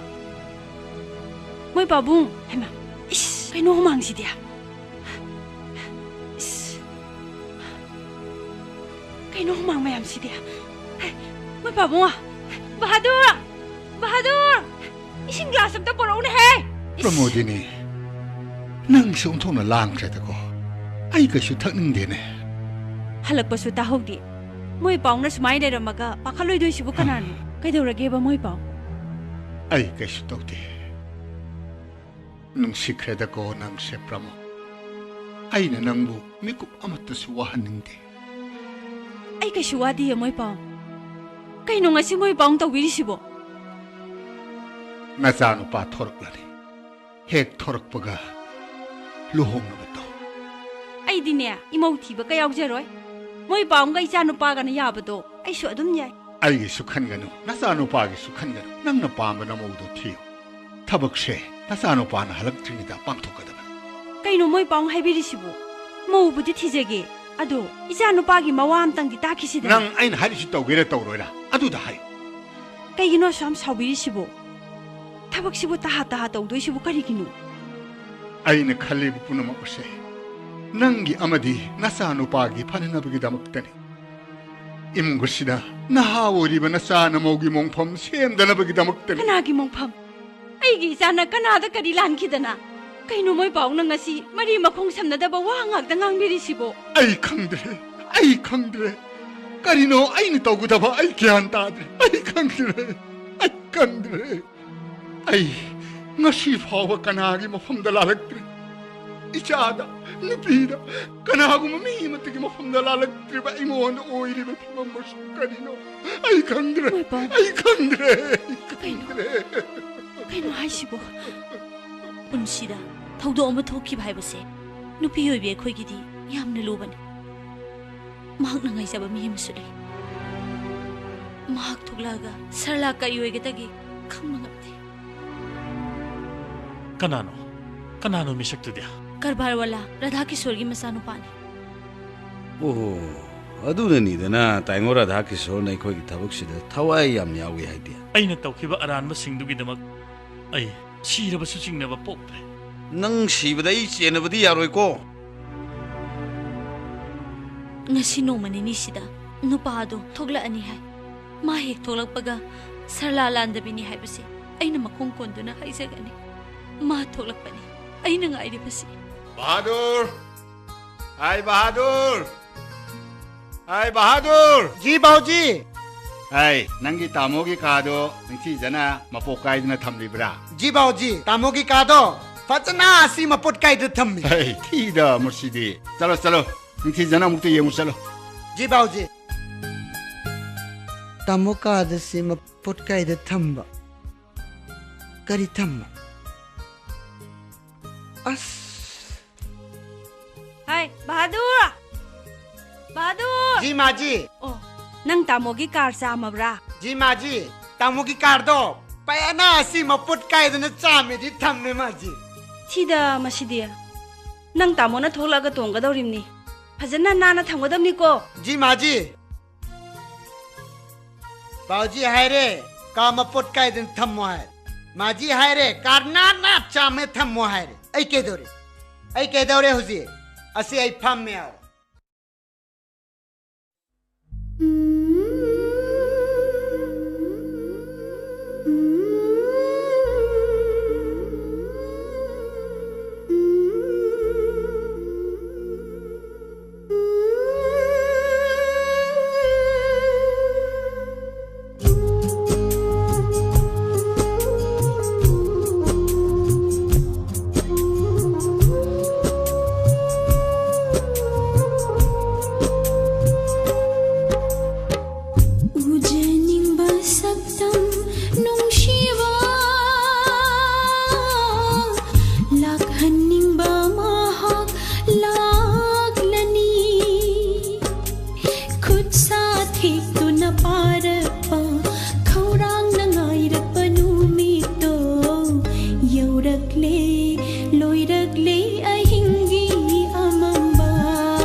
Bahadur Singh असिदी याम फजरमेना तामोदी चही अनि है ले लेतबा ngasi lae adu tamo lakpada as bahadur di yam fazare adu haina bai asi sele fazabra yam fazai fazabane ari asi ke dore ngasi di luptre lupam leitrene bahadur ai lupam dai da lupam leitraba isa sha kaidoba ngasai mana airport hai ai dubu kari hari aeroplane दे कुमथरकबदा माना लानिंगबा मियमा यॉमदबगी नुंगाइतबदु उबदा आयम नुंगाइदे बाबू wari punumakti tamkhrabra tamde babung chala laktibugi no haina hange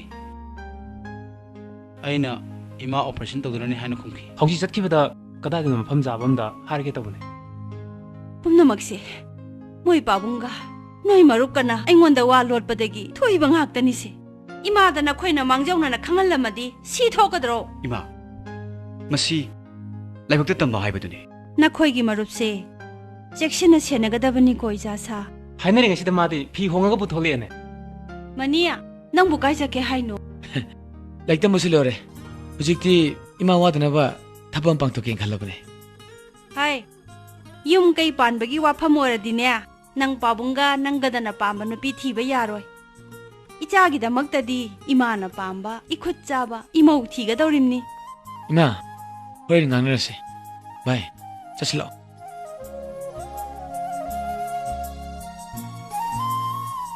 tamo khoi sat padai pubidra basu ai phi set panena get pau thokke nasa no pana lo hongdriba phawbudi nang dukan si matam khardang di lepersi kopramo ura brasa henbek ama paidun satkribse is lu khrada tawdose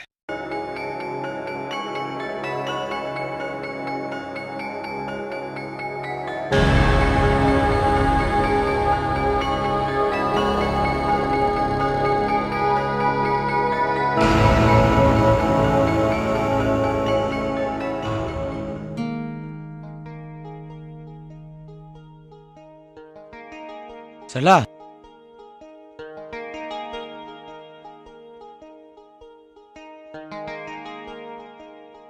Sarla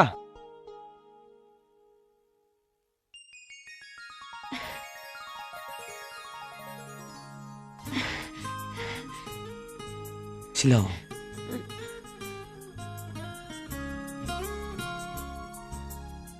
लाओबा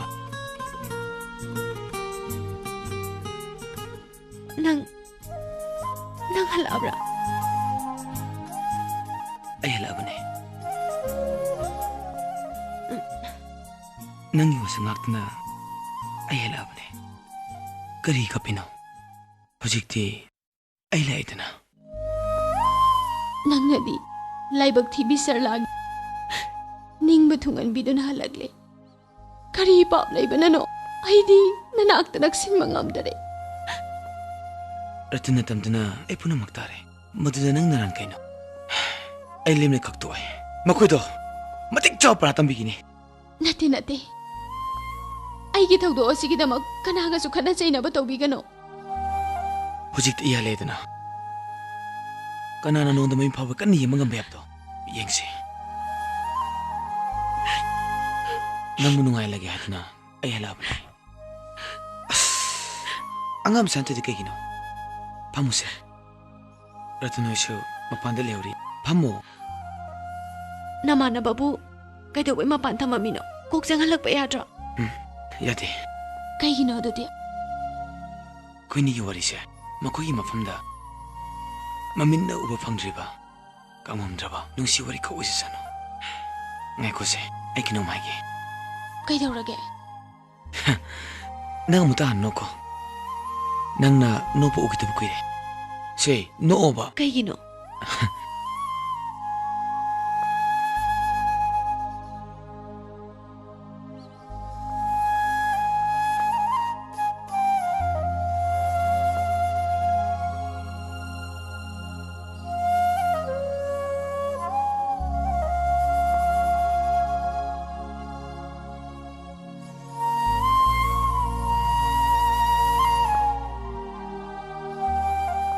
siurabra gold medal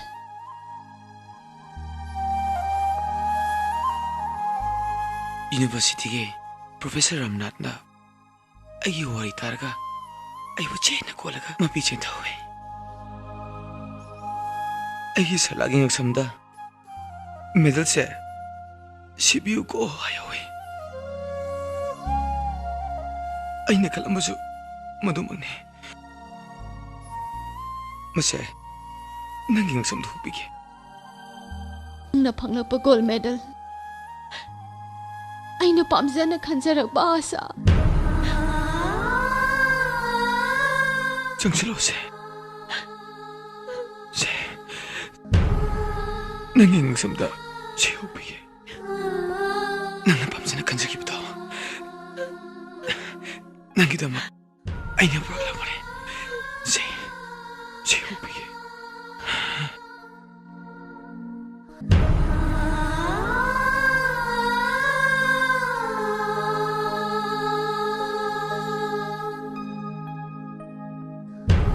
그야다 바자라봐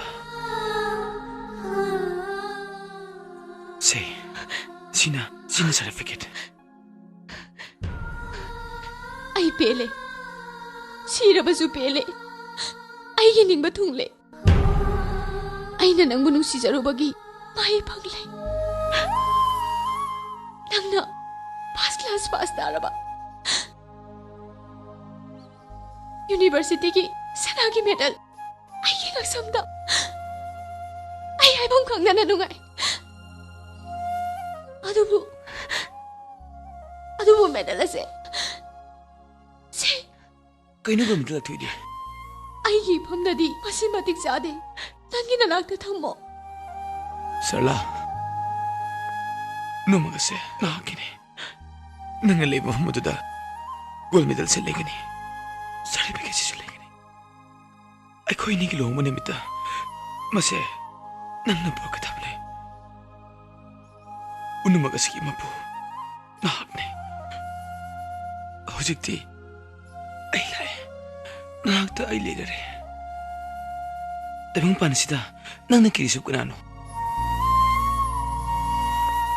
kande ai khoi ni yam thuna lomna ba tawrasi ha lomba imagi masa kangkatri ima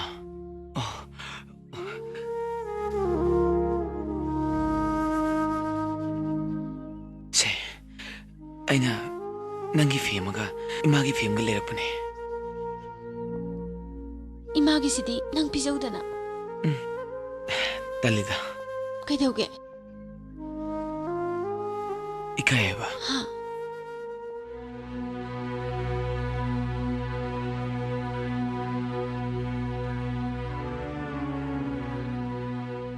moi pabong ai bungoda atopa nupi ama thinabagi wafamdo haudoktana yengi adubu karimta kanade maga khangnajariba nupido imaga pabunga da haido age nupido aikoina su soidana yaningani hairamaga chatkri khangde nupidugi manakta amuk chatkribra tabak shilu selakadorida karam tawni side moi pabong hekta harasi kaidoge phibamsina sokjindringaida icha kalhobana phatro madugi sumatam lakhini ibani gi bafumse ai ima pabungi bafumda hawdokena khale asengmane matang charene khal imaga pabunga gi apamba su khangdana karamna wafamda hekta hawdokane ima pabung leibase macai gi damaktane aina hingli basisu ima pabung gi damaktane aina phare yare lebaduda akhoi jabam thoktra hawdokpadi kamai hawdoktoiba yam laida nacharba matang chare nupi thininga male salaga long tu piro ko khal ure keno hanagi desu onghongde khara serious oyuba phagi tawne ai phasna gani nangai yu wari pumba linu tan gani nang kanano masak pasan ta gani enta ching nung siba pamse basu loina phongdo gani aseng beira hojibu phagi tawgidro angang sinatana nupi machado imana pamdi imana pamdaba yadaba thabak nang tawge khanganu इमागिदी नंगना तोमतनी इमाना याद्रे पामद्रे हाइबा वाफम अनिरक हन्न ngangnabasु ai pamdi taibang pana sida koina jatunasu ima haibasidi ani suna thengnararoidabani imana yadaba pamdaba thabak nang tawnu koibungo ima sumatani babung sumatani sarlasu matomtani aigi famdadi ani sudu ngatani sarana taba nupi amata aigi tamutimi pamikano mado ai khama ngamdi ma ichagi aningbada yetuna nahaki awaba yengnanabagidamag nupi machadubu imana pamdi haiba natte phibam amadagi ichagi mayokta leplibani ima mak leirasu haibi yamna samba nupini imana pam pumba mongondi loina phangani ima pumna mak khangle aduk phaba nupi machaduna thamoi sengna ichabu laining oijabani haibasu ima khang wafamase koiroduna kanadi moi babo karigino tumina sum laibiri sibo nupi machadugi wafamasi khangbadi moi babong itomtani nazanu pada punamak to hairo namana haibu singasi achumma ngaktani itei makundalegi operation da icha sarlasu ipini haiduna test tokhi aibu icha sarlagi ahallamanne haiduna igi changyeng toriba doctor singna wafamasi yam section na confidential oina aingoda hairakpani icha sarla HIV positive oire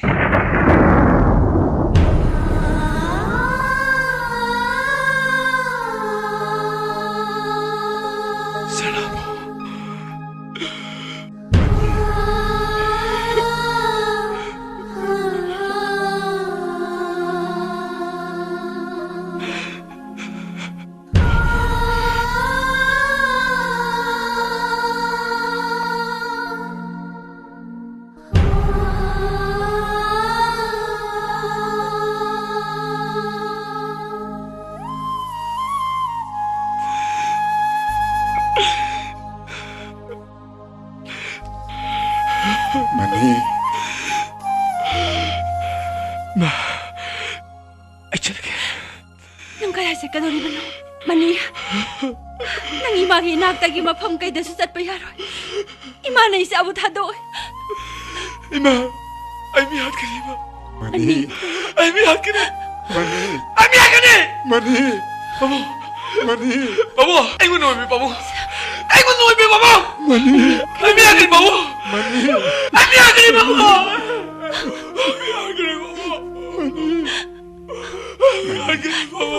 Mani, Parabursu Patrabusu, University Amagi Topani. Wakal Yawdam Topi. Karino, Nana Asuk, and then the Kalishimo. Mani, Imagi bungo. Isadi Imagi Manini Haidana. Imana Mani Matum Kogabani. Isana the Gumbo Apambo, Haiba.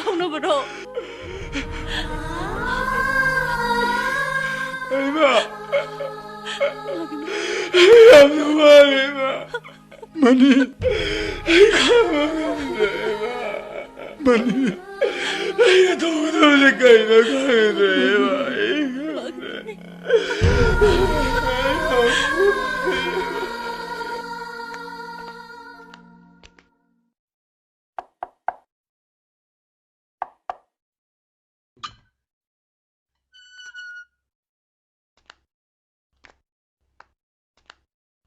Kana? Daji nangra. Mani. Rambi si kano. Tokli ba thau sing si kaino ba. Rambi kano. Ay mani matumni. Odo sing do. Nang ino me sing liyo. Rambi kano ba se. Ay ngundu me sing ayo. Hayo. Ay haizagi. Sarla nadi. Lamsat na ida baran birbu. Sukya yakida.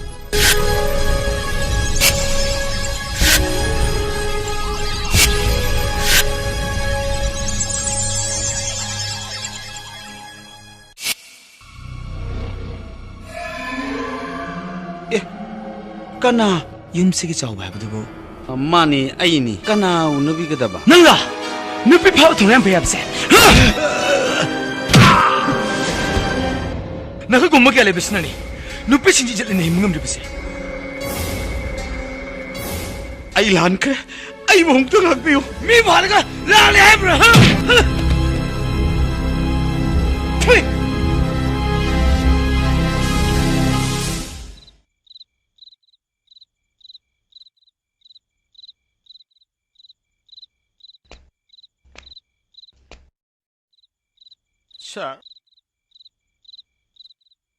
Sir चावबा कईदौरे sir होइददी यौरमद्रिब्र sir हाय नमाय नमित कादुना कईदौरे चावबा वागब नंगांग नंगु पुनते सर पो बेकता अई ज्ञान मेनम तादे सर अई लाजदे हाय कोरब सर अई येगबी अई माई मित लालुरबनिना सर अई चेलोय चावबा हाथ के हारे बसु हाथ सखरस इतोमता सिजबनी हाइजरगे सर निंगमदब नुगाइतो हाइजबग चंगपोते सर कोबग थिनग नेटग मंगोद वायमता हाइजनबे खुदोंग जाब तंजा पीते सर माद बिसार लोरग लाबने ने सर कईदौरगे तुमी लेरदे कइस तौदे ꯌꯨꯝꯗ ꯀꯩ ꯇꯧꯅꯔꯛꯀꯦ इमा नारिङाइदा नंगोंदि इ लौखिब्रा ꯀꯩꯗꯧꯔꯒꯦꯗꯣ कइस तौदे सुम लेबसे कोक याम गावे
ꯑꯩꯅ ꯅꯣꯟꯗ ꯈꯪꯍꯜꯂꯤꯕꯁꯦ ꯅꯪꯕꯨ ꯊꯥꯗꯣꯛꯀꯦ ꯈꯟꯗꯨꯅ ꯅꯠꯇꯦ ꯑꯩꯈꯣꯏ ꯏꯃꯨꯡꯅ ꯋꯥꯔꯤꯕꯁꯨ ꯋꯥꯐꯝꯁꯤꯒꯤꯅꯤ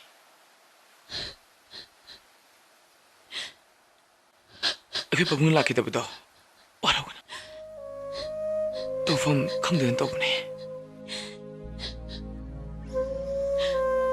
이마는 와밤새 강그라바디 이마도 힘드는 레이러로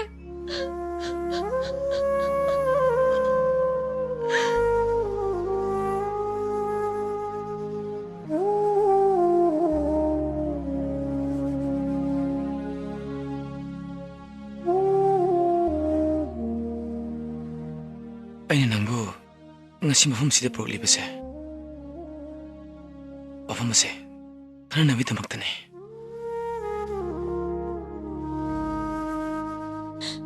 ꯍꯧꯖꯤꯛꯄꯨ ꯀꯔꯤ ꯈꯟꯅꯅꯤꯡꯉꯥꯏ ꯂꯩꯔꯤꯒꯦ ꯂꯥꯌꯦꯡꯕ ꯉꯝꯗ꯭ꯔꯕ ꯂꯥꯏꯅꯥꯁꯦ ꯅꯣꯡꯃꯗꯤ ꯁꯣꯏꯗꯅ ꯃꯦꯗꯤꯀꯦꯜ ꯁꯥꯏꯟꯁꯅ ꯆꯥꯎꯈꯠꯂꯛꯄꯒꯤ ꯃꯇꯨꯡ ꯏꯟꯅ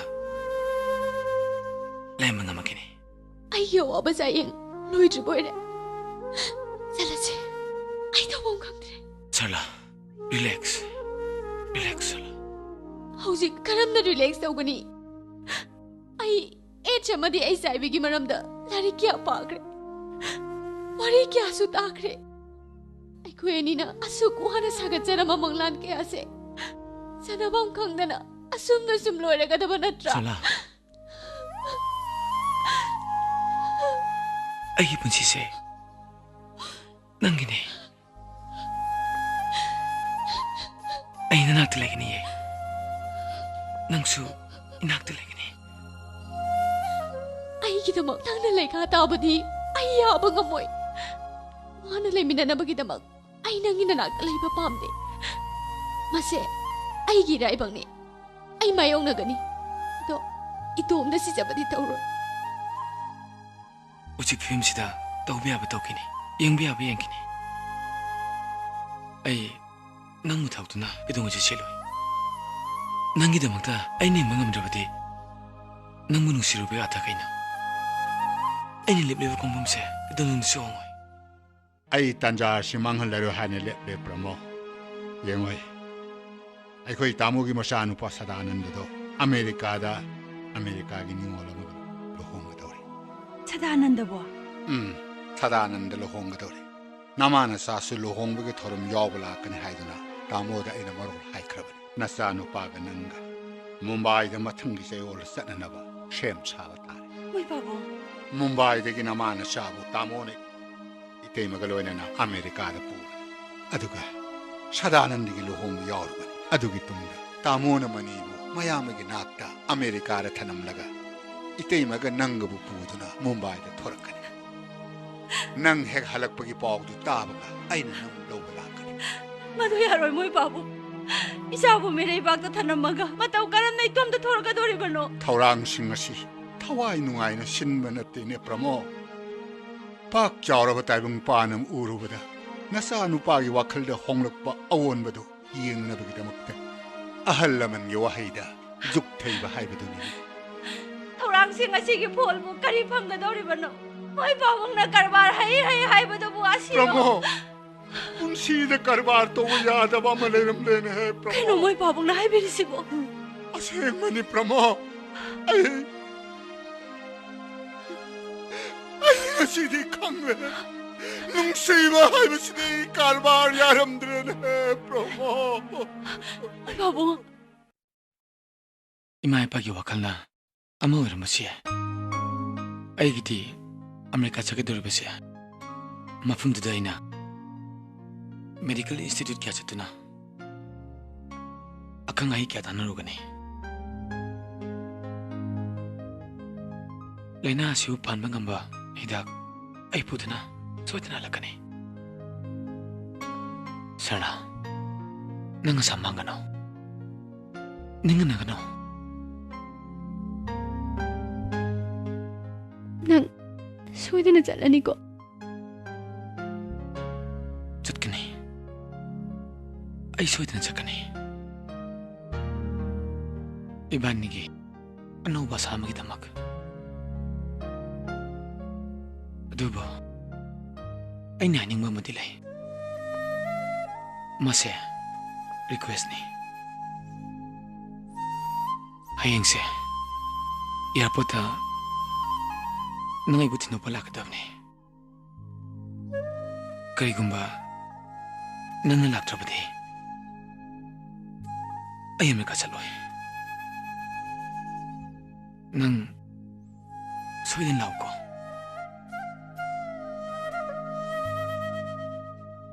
ibanigi anauba sadugine ani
soidana lakani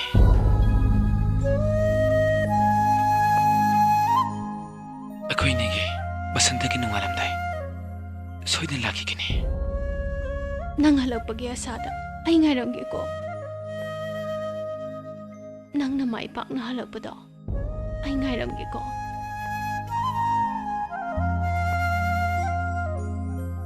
Hidak chang hai charam ko. Yang wasang gano. Nungai liram ko.